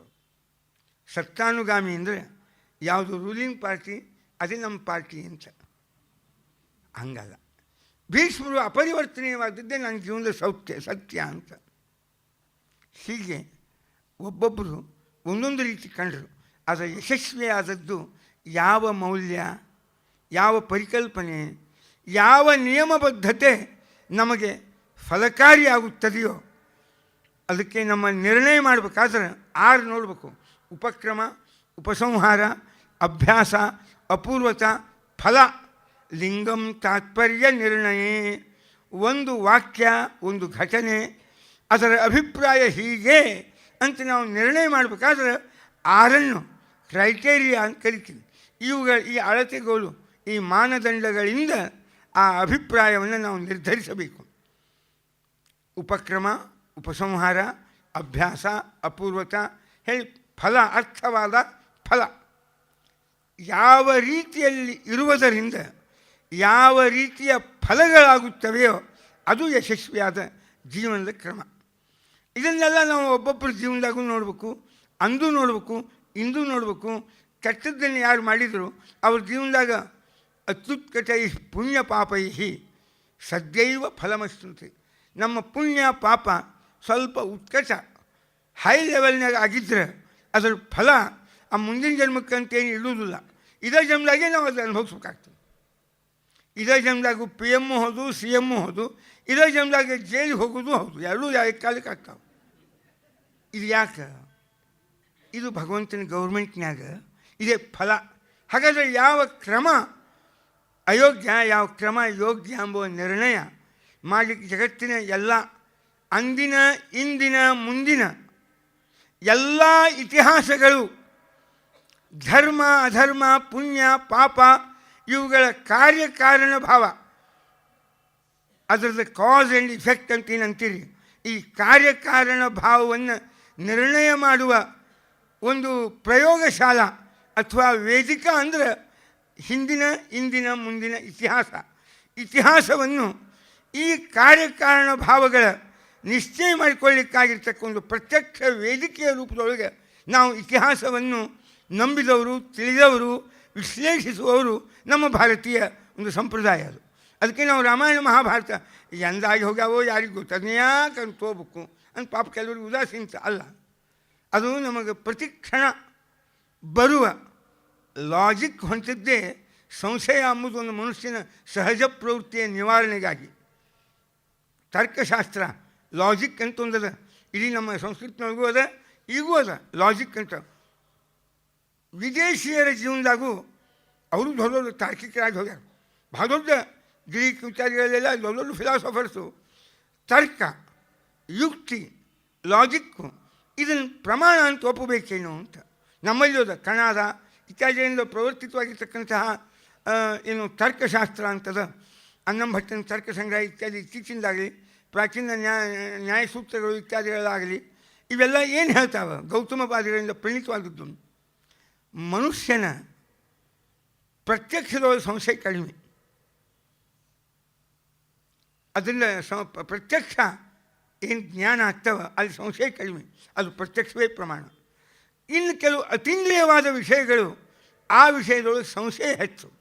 ಅದರ ಪರಿಹಾರಕ್ಕಾಗಿ ಯುಕ್ತಿಶಾಸ್ತ್ರ, ನ್ಯಾಯಶಾಸ್ತ್ರ, ತರ್ಕಶಾಸ್ತ್ರ, ಲಾಜಿಕ್ಕು ಎಂಬುವುದು ಹುಟ್ಟಿದ್ದೇ ಮನುಷ್ಯನ ಈ ದ್ವಂದ್ವಾತ್ಮಕವಾದ, ಈ ಏನದ ಇದು ಈ ಸಂಶಯಾತ್ಮಕವಾದ ಅವನದ್ದೇ ಆದ ಪ್ರವೃತ್ತಿಗಳ ನಿವಾರಣೆಗಾಗಿಯೇ ಹುಟ್ಟಿದ್ದು ಈ ತರ್ಕಶಾಸ್ತ್ರ. ಹಾಗೆ ಈ ತರ್ಕದ ನೆಲೆಯಲ್ಲಿ ಇದು ಕಾರಣ, ಇದು ಕಾರ್ಯ, ಇದು ಹೇತು, ಇದು ಸಾಧ್ಯ, ಇದು ಕಾಸ್, ಇದು ಇಫೆಕ್ಟು, ಇದು ಮತ್ತು ಇದು ಪುಣ್ಯ, ಇದರ ಪರಿಣಾಮ ಹೀಗೆ, ಇದು ಪಾಪ, ಇದರ ಪರಿಣಾಮ ಹೀಗೆ ಅಂತ ಇದನ್ನು ಒಂದು ನಮ್ಮ ಪ್ರತ್ಯಕ್ಷವಾಗಿ ನಮ್ಮ ಕಣ್ಣೆದುರಿಗೆ ನಿರ್ಣಯ ಮಾಡಿ ತೋರಿಸಲಿಕ್ಕಾಗಿಯೇ ಯೋಗ್ಯ ಅಯೋಗ್ಯ ಎಲ್ಲ ವಿಧದ ಪಾತ್ರಗಳ ಸಮಾವೇಶವನ್ನು ನಾವು ಈ ಇತಿಹಾಸದ ಪುಟಗಳಲ್ಲಿ ಪ್ರತಿ ಪುಟಗಳಲ್ಲಿ ಕಾಣ್ತೀವಿ. ಅದಕ್ಕೆ ಅರ್ಜುನನ್ನು ನೋಡ್ತೀವಿ, ದುರ್ಯೋಧನನ್ನು ನೋಡ್ತೀವಿ. ನಿಯಮಗಳ ಬದ್ಧತೆ ಇಲ್ಲದೆ ಸ್ವಚ್ಛಂದತೆ ಯಾವ ರೀತಿಯ ವ್ಯಕ್ತಿತ್ವವನ್ನಾಗಲಿ ಅದರ ಪರಿಣಾಮ ಏನಾಗುತ್ತೆ ಅಂಬುದು ದುರ್ಯೋಧನಾದಿಗಳ ಜೀವನದೊಳಗೆ ಒಮ್ಮೆ ಕರ್ಣ, ಕೆಲವು ದ್ರೋಣ, ಒಂದು ಕೆಲವು ತಪ್ಪಿದ್ದಕ್ಕೆ ಏನು ಪರಿಣಾಮ ಆಗುತ್ತೆ.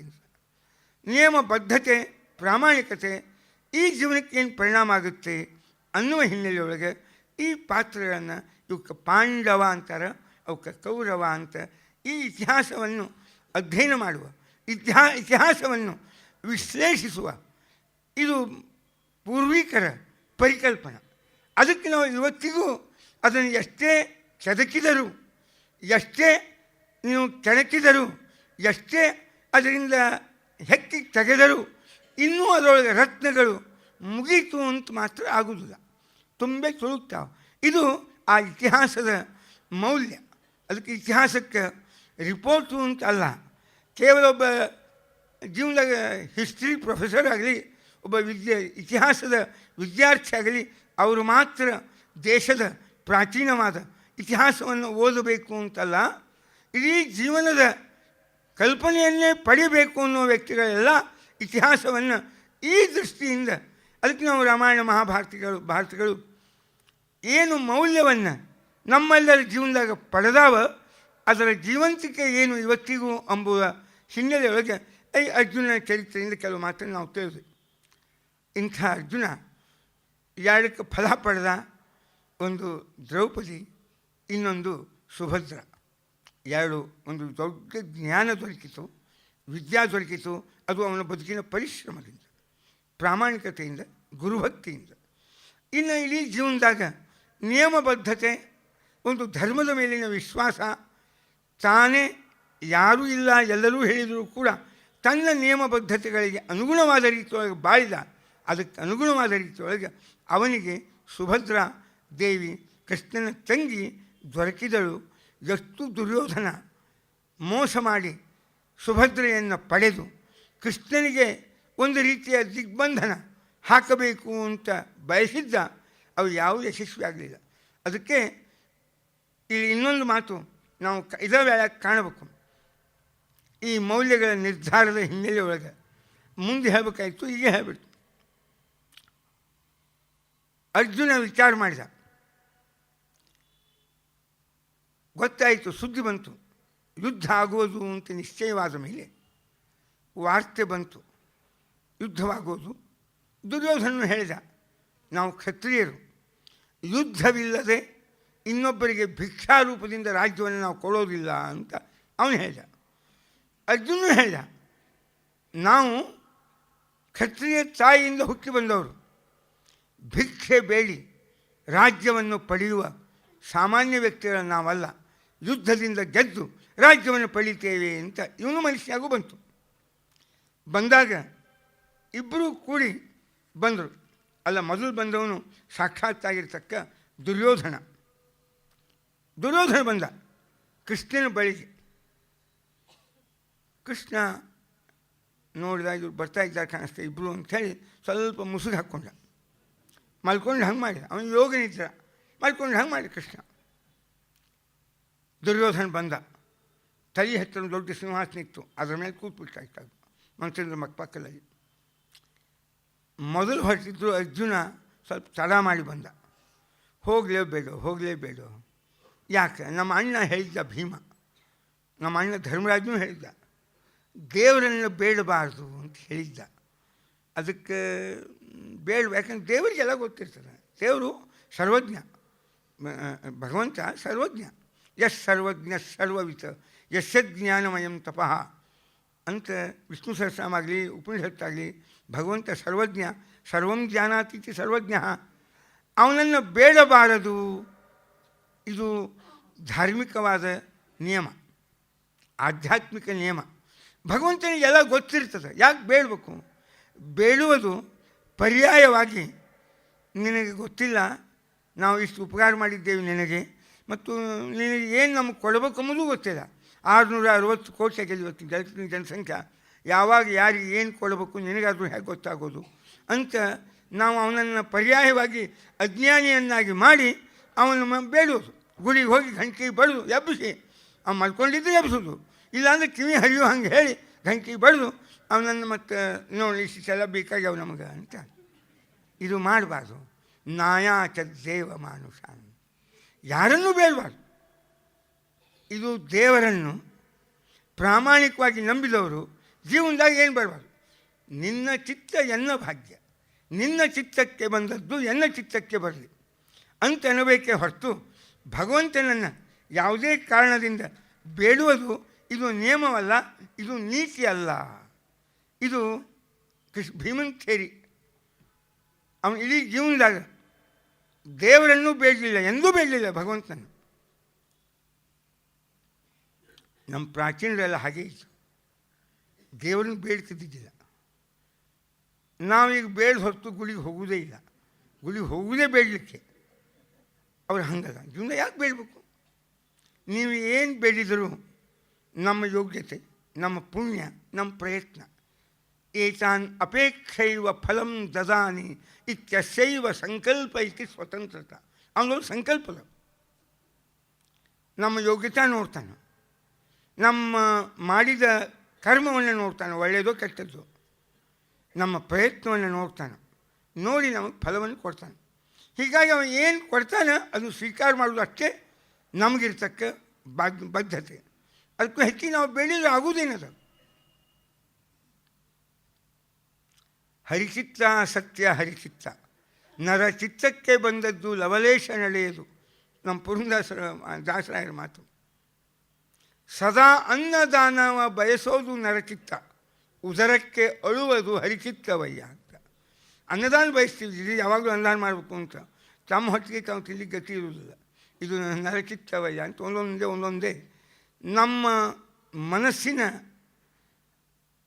ಅದರ ಆಕಾಂಕ್ಷೆಗಳ ಔನ್ನತ್ಯ, ಅದಕ್ಕೆ ವಿರುದ್ಧವಾಗಿ ದೊರಕಿರ್ತಕ್ಕ ಫಲಗಳು, ಇವುಗಳ ನಿರೂಪಣೆಯನ್ನು ಮಾಡಿಕೊಡ್ತಾರೆ ದಾಸರಾಯರು. ಅದಕ್ಕೆ ಯಾವಾಗಲೂ ಎಲ್ಲ ಜೀವನದ ಸಂಘರ್ಷದ ನೆಲೆಗಳಿಂದ ಕಡಿಕೊಂದು ಸ್ಥಿರವಾದ ನೆಲೆಗೆ ಬಂದು ಅನುಭವಪೂರ್ಣವಾಗಿ ಇದು ಬದುಕಿನ ಧ್ಯೇಯ, ಇದು ಧೋರಣೆ, ಇದು ಗುರಿ, ಏನಿಲ್ಲ ಇಷ್ಟಾಂಗ ಇರುವೇನು ಹರಿಯೇ ಎನ್ನದ್ವರೆಗೆ. ಒಂದು ಕಾಲದಲ್ಲಿ ಆನೆ ಮೇಲೆ ಮೆರೆಸುವೆ, ಮತ್ತೊಂದು ಕಾಲದಲ್ಲಿ ಬರಿಗಾಲಲ್ಲಿ ಇರಿಸುವೆ. ಅದಕ್ಕೆ ಇದು ಅನಿವಾರ್ಯತೆ, ಇದು ವಾಸ್ತವತೆ. ಧರ್ಮ ಅಂದರೆ ಏನು? ವಾಸ್ತವತೆಯನ್ನು ಅರ್ಥ ಮಾಡಿಕೊಂಡು ವಾಸ್ತವತೆಗೆ ನಾವು ಅಂಟಿಕೊಳ್ಳುವುದೇ ಧರ್ಮ. ಏನು ಜಗತ್ತಿನ ಯಥಾರ್ಥತೆ ಇದೆ, ವಾಸ್ತವತೆ ಇದೆ, ಅದನ್ನು ಮೊದಲು ತಿಳ್ಕೋಬೇಕು. ಅದಕ್ಕೆ ಅನುಗುಣವಾಗಿ ಆ ನಿಯಮಗಳಿಗೆ, ಆ ವಾಸ್ತವತೆಗೆ ನಾವು ನಮ್ಮನ್ನು ಅರ್ಪಣೆ ಮಾಡ್ಕೋಬೇಕು, ಅದಕ್ಕೆ ಅಂಟ್ಕೋಬೇಕು. ಇದು ಧರ್ಮ. ಈ ಹಿನ್ನೆಲೆಯೊಳಗೆ ಮತ್ತು ಅರ್ಜುನ ದುರ್ಯೋಧನ ನೋಡಿದ, ಬೇಡಬಾರ್ದು, ಹೋಗಲು ಬೇಡ, ಅಲ್ಲ ಅನಿವಾರ್ಯದ ಯುದ್ಧ. ಯಾಕೆ?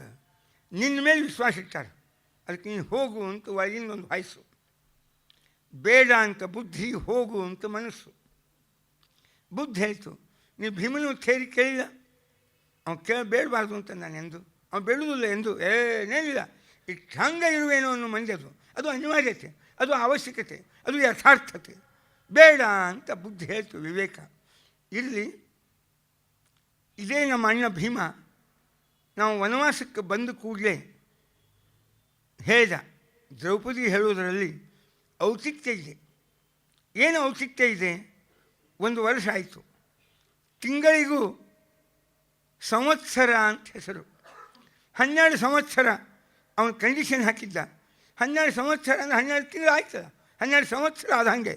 ಆದ್ದರಿಂದ ಇನ್ನು ಹೋಗೋಣ, ಒಂದು 14 ವಾರ ಮುಗೀತು, ಮೇಲೆ ಇನ್ನೊಂದು ತಿಂಗಳು ನಮ್ಮ ರಾಜ್ಯ ಯುದ್ಧ ಮಾಡಿ ನಾವು ಪಡೆಯೋಣ ಅಂತ ದ್ರೌಪದಿ ಪಿಟ್ಕ ಹಾಕಿದ್ಲು. ಅವ ಏನೋ ಸ್ವಲ್ಪ ಬೈದು ಹಾಗೆಲ್ಲ ಅನ್ಬಾರ್ದು, ಎಲ್ಲ ದೇವ್ರ ಕೈಯಾಗದ, ಎಲ್ಲ ದೇವ್ರ ಕೈಯಾಗದ ಅಂತ ಕೈ ಮಾಡಿಬಿಟ್ಟು ಅವನು ಭಗವಂತನ ಪ್ರೇರಣ, ಅವ ಯಾರು ಪಾಪ ದುರ್ಯೋಧನ ಅಂತ ಅಂದ್ಬಿಟ್ಟ ಧರ್ಮರಾಜ. ಅನ್ನೂನ ಭೀಮ್ ಪ್ರವೇಶ ಮಾಡಿದ, ವಾಗ್ವಾದ ನಡೀತು. ಧಾರ ಜಗ್ಬೇಕ ಹೊರತು ಹರಿಯೋ ತನಕ ಜಗ್ಬಾರ್ದು. ಹಾಗೆಯೇ ಕೆಲವು ಮಾತು ಹೇಳಬೇಕೆ ಹೊರತು ಮನಸ್ಸು ಕೆಡು ಹಂಗೆ, ಸಂಬಂಧ ಕೆಡು ಹಂಗೆ ನಾವು ಯಾವಾಗಲೂ ಮಾಡಬಾರ್ದು. ಯಾವುದೇ ಪರಿಸ್ಥಿತಿ ಒಳಗೆ ನಾವು ಎಷ್ಟು ಜಗ್ಬೇಕಪ್ಪ ಅದನ್ನ, ಅವರ ವಾಸ್ತವತೆ, ಅವ್ರ ಸ್ವಭಾವ, ಅವರ ಯೋಗ್ಯತೆ ನಮ್ಗೆ ಗೊತ್ತಾದ ಮೇಲೆ ತಿರುಗಿ ಮುರುಗಿ ಅನ್ನೋದು, ಆಡೋದು, ಬೈಯೋದು ಇವು ಜೀವನದಾಗ ಮಾಡಬಾರ್ದು. ವಯಸ್ಸಾದ ಮೇಲೂ ಮಾಡಬಾರ್ದು, ವಯಸ್ಸಿದ್ದಾಗೂ ಮಾಡಬಾರ್ದು. ಯಾಕೆಂದರೆ ನಮಗೆ ಒಂದು ಯಥಾರ್ಥತೆಯ ಜ್ಞಾನ ಆದಮೇಲೆ ಎಷ್ಟು ಜಗ್ಬೇಕು, ಸ್ವಲ್ಪ ಜಗ್ಬೇಕು ದಾರ. ನೀವು ಭಾಳ ಜಗ್ಗಿದ್ರಿ ಅಂದರೆ ದಾರ ಹರಿತದ, ಮುಂದೆ ಗಂಟು ಹಾಕ್ಬೇಕಾಗ್ತದೆ. ಆದರೆ ಗಟ್ಟಿಯಾಗಿ ದಾರ ಉಳಿಬೇಕಾಗಿತ್ತು ಅಂದರೆ ಆ ನೂಲಿನ ಎಳೆ ಅದಕ್ಕೆ ಎಷ್ಟು ಬೇಕು ಅಷ್ಟೇ. ಹಾಗೆ ಯಾವುದೇ ಒಂದು ಪ್ರಯತ್ನ ಅದು ತಕ್ಕಂತೆ ಮಾಡಬೇಕಾದದ್ದು. ಆದ್ದರಿಂದ ಇಲ್ಲ, ನಿನಗೆ ಮುಗಿದ ಮೇಲೆ ಆದರೂ ನಿನಗೊಂದು ಸ್ವಲ್ಪ ಉತ್ಸಾಹ ಇರಲಿ ಅಂತ ನಾನು ಪ್ರೇರಣೆ ಮಾಡಿದೆ ಅಂತ ಹೇಳ್ದ. ಧರ್ಮರಾಜ ಅವನು ಖುಷಾನೆ, ಅವನು ಭಾಳ ಬುದ್ಧಿವಂತವ. ಭೀಮ, ನಾನು ನಿಮ್ಮಿಬ್ಬರ ಮಾತು ಕೇಳಿ ಇವತ್ತೇ ಹೋಗ್ತೀನಿ ಹಸ್ತಿನಾವತಿಗೆ. 12 ಸಂವತ್ಸರ ಮುಗಿದಾವ, 12 ತಿಂಗಳು. ತಿಂಗಳಿಗೂ ಸಂವತ್ಸರ ಅಂತಾರೆ. 18 ವರ್ಷ ಮುಗಿದದು, ಒಂದು ತಿಂಗಳ ಮುಗಿದದು. ಅದಕ್ಕೆ ಒಂದು ರಾಜ್ಯ ಕೊಡ್ತೀಯೋ ಯುದ್ಧಕ್ಕೆ ಬರ್ತೀಯೋ ಅಂತ ನಾನು ಕೇಳ್ತೀನಿ. ಆದರೆ ಪರಿಣಾಮ ಏನು? ಅವರೇನು ರಾಜ್ಯ ಕೊಡುವುದಿಲ್ಲ. ಯುದ್ಧವನ್ನೇ ಮಾಡಲಿಕ್ಕೆ ಅವರು ಸಿದ್ಧರಾಗಿರ್ತಾರೆ. ಯಾವಾಗ ಅವರು ಯುದ್ಧವನ್ನೇ ಮಾಡಲಿಕ್ಕೆ ಸಿದ್ಧರಾಗಿ ಬಂದರು, ಅಲ್ಲಿ ಭೀಷ್ಮಾಚಾರ್ಯ ಇದ್ದಾರೆ. ಅವರ ಜ್ಞಾನ 525 ವರ್ಷ ಅಧ್ಯಯನ ಮಾಡಿದ ವ್ಯಕ್ತಿ. 8 ಜನರ ಅಂತಮ್ಮಂದಿರ ಶಕ್ತಿ ಒಬ್ಬ ಭೀಷ್ಮಗೆ ಬಂದದ್ದು. ಅವರ 8 ವಸುಗಳ ಶಕ್ತಿ ಒಬ್ಬ ಭೀಷ್ಮ ಇರೋದು. ಅವ ವಯೋವೃದ್ಧ, ಅಲ್ಲ ವೃದ್ಧೋಪಿ ಯುವಭಿರ್ವರಹ. ಅವನು ವಯೋವೃದ್ಧನಾಗಿದ್ದರೂ ಕೂಡ ತರುಣರನ್ನು ನಾಚಿಸುವ ಶಕ್ತಿ ಸಾಮರ್ಥ್ಯ ಆ ಭೀಮನಿಗಿದೆ, ಭೀಷ್ಮನಿಗಿದೆ. ಇದನ್ನು ಎದುರಿಸಲಿಕ್ಕೆ ನಮ್ಮಲ್ಲಿ ಯಾರಿಗೆ ಸಾಧ್ಯತೆ ಹೇಳು? ಯಾರ್ಯಾರಿಗೂ ಇಲ್ಲ. ನೋಡು ಭೀಮ, ನಿಂದೇನು ಧರ್ಮಕ್ಕೆ, ನೀವೊಮ್ಮೆ ಧರ್ಮವನ್ನು ನಂಬಿದ ಮೇಲೆ ಆ ಧರ್ಮಕ್ಕೆ ಚ್ಯುತಿ ಬಂದರೆ ನೀ ಎಂದೆಂದೂ ಅದನ್ನು ಬಿಡಲಿಕ್ಕೆ ತಯಾರಿಲ್ಲ. ಧರ್ಮಕ್ಕೆ ತೊಂದರೆ ಬರ್ತದೆ, ನಾ ಮಾಡೋಲ್ಲ. ಅದು ಬೇಕಾದಿರಲಿ ಪರಿಣಾಮ. ನಾವು ಇವತ್ತಿನ ದಿನ ನಮ್ಮ ಕರ್ತವ್ಯವನ್ನು ಬಿಡುವುದರಿಂದ ಪರಿಣಾಮ ಏನು ಅಂತ ನೀನು ಯೋಚಿಸೋದಿಲ್ಲ. ಆದರೆ ನನ್ನ ಕರ್ತವ್ಯ, ನನ್ನ ನಿಯಮ, ನನ್ನ ಧರ್ಮ, ಅದನ್ನೇ ನಾವು ಪರಿಪಾಲನೆ ಮಾಡುವ ಒಂದು ನಿಷ್ಠಾವಂತಿಕೆ, ನಿಯಮಬದ್ಧತೆ ನಿನ್ನಲ್ಲದ. ಹೀಗಾಗಿ ನೀನು ಭೀಷ್ಮ ಜೊತೆಗೆ ಯುದ್ಧ ಮಾಡಲಿಕ್ಕೆ ತಯಾರಿಲ್ಲ, ದ್ರೋಣಾಚಾರ್ಯ ಜೊತೆಗೆ ಮಾಡಲಿಕ್ಕೆ ತಯಾರಿಲ್ಲ, ಕರ್ಣನ ಜೊತೆಗೆ ಮಾಡಲಿಕ್ಕೆ ತಯಾರಿಲ್ಲ, ಅಶ್ವತ್ಥಾಮಾಚಾರ್ಯ ಜೊತೆಗೆ ಮಾಡಲಿಕ್ಕೆ ತಯಾರಿಲ್ಲ. ಅವ ಮದ್ರ ದೇಶದ ಶಲ್ಯ ಸೋದರ ಮಾವ, ಅವನ ಜೊತೆ ಯುದ್ಧ ಮಾಡಲಿಕ್ಕೆ ತಯಾರಿಲ್ಲ ನೀನು. ಇವರು ಯಾರ ಜೊತೆಗೂ ಸಂಬಂಧಿಗಳು, ಹಿರಿಯರು, ದೇವತೆಗಳು ಅನ್ನುವ ನೆವದಿಂದ ಅವ್ರ ಜೊತೆಗೆ ಯುದ್ಧ ಮಾಡಲಿಕ್ಕೆ ನೀನು ಸಿದ್ಧನಿಲ್ಲ. ಹಾಗಾದರೆ ನಾನು ಹೋಗಿ ಅವರನ್ನು ಆಹ್ವಾನಿಸಿದಾಗ ಯಾರು ಯುದ್ಧ ಮಾಡುವವರು?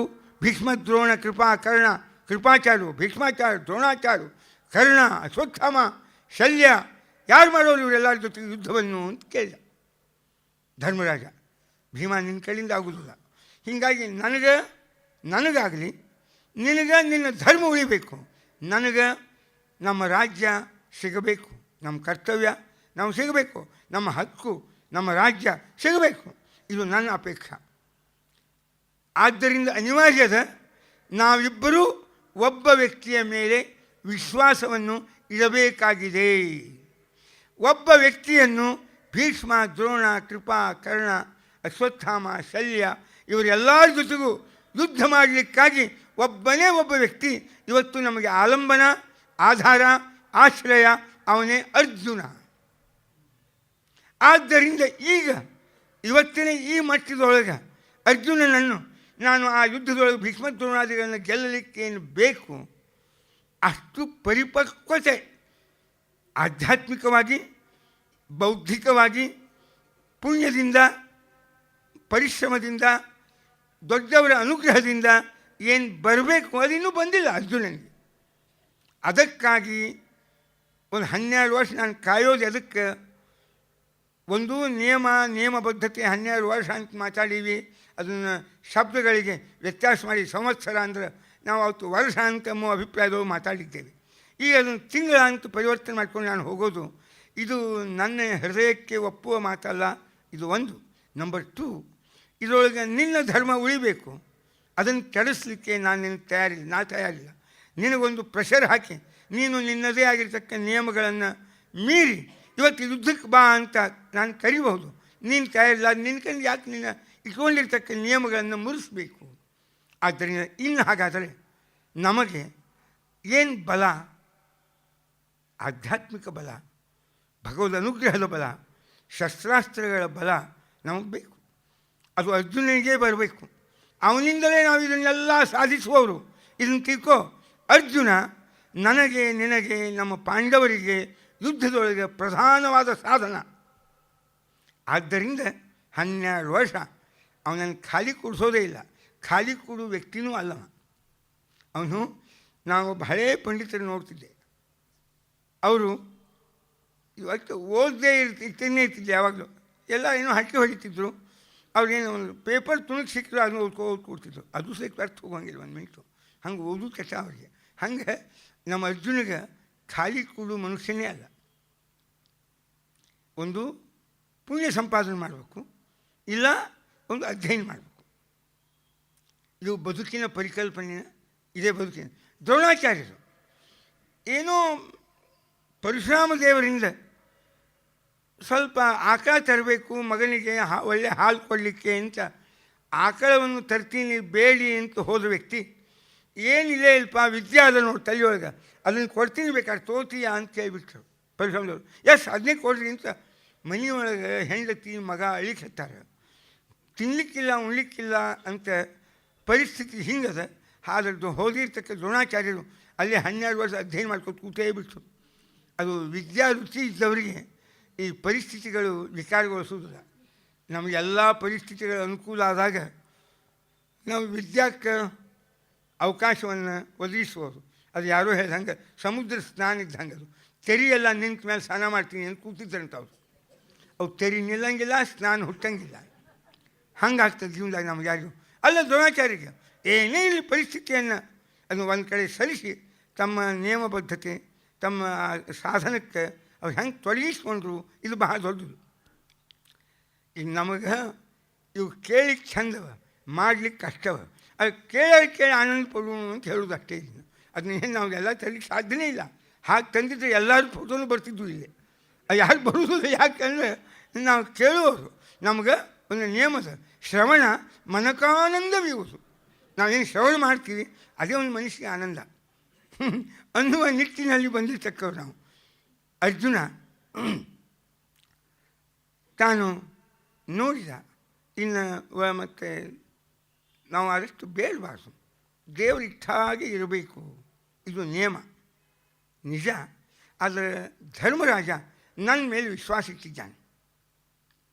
ಅದಕ್ಕಾಗಿಯೇ ವೇದವ್ಯಾಸ ದೇವರಿಂದ 100 ಮಂತ್ರಗಳನ್ನೆಲ್ಲ ಉಪದೇಶ ತೊಗೊಂಡು ನನಗೆ ಉಪದೇಶ ಮಾಡ್ಯಾನೆ. ಇಷ್ಟೆಲ್ಲ ಮಂತ್ರವನ್ನು ಜಪ ಮಾಡು, ಇಷ್ಟೆಲ್ಲ ಮಂತ್ರ ಜಪ ಮಾಡು ಅಂತ. 12 ವರ್ಷದ ವನವಾಸದೊಳಗೆ ಅರ್ಜುನ ಮಾಡಿದ್ದೇನು ಅಂದ್ರೆ ಜಪ.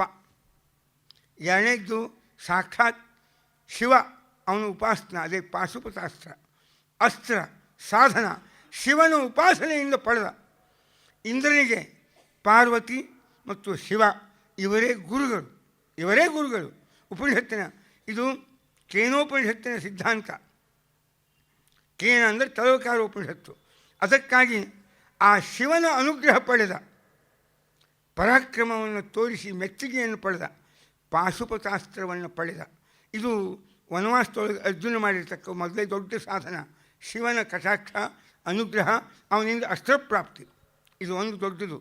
ಎರಡನೇದ್ದು ಈ ವೇದವ್ಯಾಸದೇವರು ಧರ್ಮರಾಜನ ದ್ವಾರ ಉಪದೇಶ ಮಾಡಿಸಿದ ಕೆಲವು ವೇದವ್ಯಾಸದೇವರೇ ನೇರವಾಗಿ ಕೊಟ್ಟಿರ್ತಕ್ಕ ಮಂತ್ರಗಳನ್ನು ಅರ್ಜುನ ಅಖಂಡವಾಗಿ ಜಪ ಮಾಡಿದ.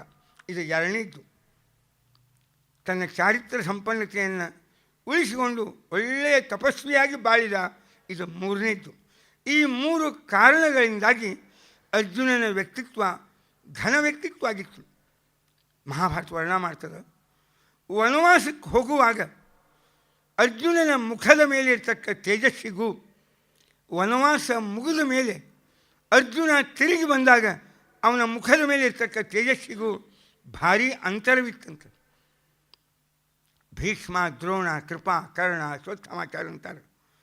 ಈ ತೇಜಸ್ಸು ಹೋಗುವಾಗ ಅರ್ಜುನನ ಮುಖದ ಮೇಲೆ ನಾವು ಕಂಡಿರಲಿಲ್ಲ. ಈಗ ಹೇಗಿದೆ ನೋಡು, ತೇಜಸ್ ಹೆಂಗೆ ಬರ್ತದಂತ. ತೇಜಸ್ ಹೆಂಗೆ ಬರ್ತದೆ? ಎಣ್ಣೆ ಹಚ್ಚಿದ್ರೆ ಬರ್ತದೇನು? ಬರ್ತದೆ. ತುಪ್ಪ ತಿಂದರೆ ಬರ್ತದೇನು? ಅದನ್ನೇನು ಬರುವಲ್ಲ. ಹಿಂದೆ ನಾವು ಚಾಸ್ತಿ ಮಾಡ್ತಿದ್ರು, ತುಪ್ಪ ತಿಂದ ತೇಜಸ್ಸು ಅಂತ. ತುಪ್ಪ ತಿಂದರೆ ಬರುವುದಿಲ್ಲ ತೇಜಸ್ಸು. ರಬಡಿ ತಿಂದರೆ ಬರುವುದಿಲ್ಲ ತೇಜಸ್ಸು. ರಬಡಿ ಅಂದರೆ ಬರೀ ಕೆನಿ ತಿಂತಿರ್ತಾರೆ. ಉತ್ತರ ಭಾರತದಾಗ ಇರ್ತದೆ ರಬಡಿ ಅಂತ. ಇವನ್ನೆಲ್ಲ ತಿಂದರೆ ಬರುವುದಲ್ಲ ತೇಜಸ್ಸು. ಜೀವನದಾಗ ಚಾಸ್ತಿ ಮಾಡಿದರು ಬಸವಲಿಂಗಪ್ಪನವರು. ಚಾಸ್ತಿ ಮಾಡಿದರು. ಎಲ್ಲ ಬ್ರಾಹ್ಮಣರು ಕೂತಿದ್ದರು. ಅರ್ಜೋಳು ಮಂದಿ ಕರೆದಾಗ ಭಾಷಣ ಮಾಡುವಾಗ ಸಹಜ ಹೇಳಿದರು, ಭಾಳ ಸಹಜದಿಂದ ಹೇಳಿದರು. ಏನು ಮಾಡಿದರು, ನಿಮ್ಮ 3 ನಮಗೆ ಬರುವುದಿಲ್ಲೋ ಅಂತ ಚಾಸ್ತಿ ಮಾಡಿ. ಒಬ್ಬ ಕಲೀಗ, ಅವನು ಬ್ರಾಹ್ಮಣ, MLAಗಳು ಏನೋ 3 ಬರುದಿಲ್ಲ ನೋಡು.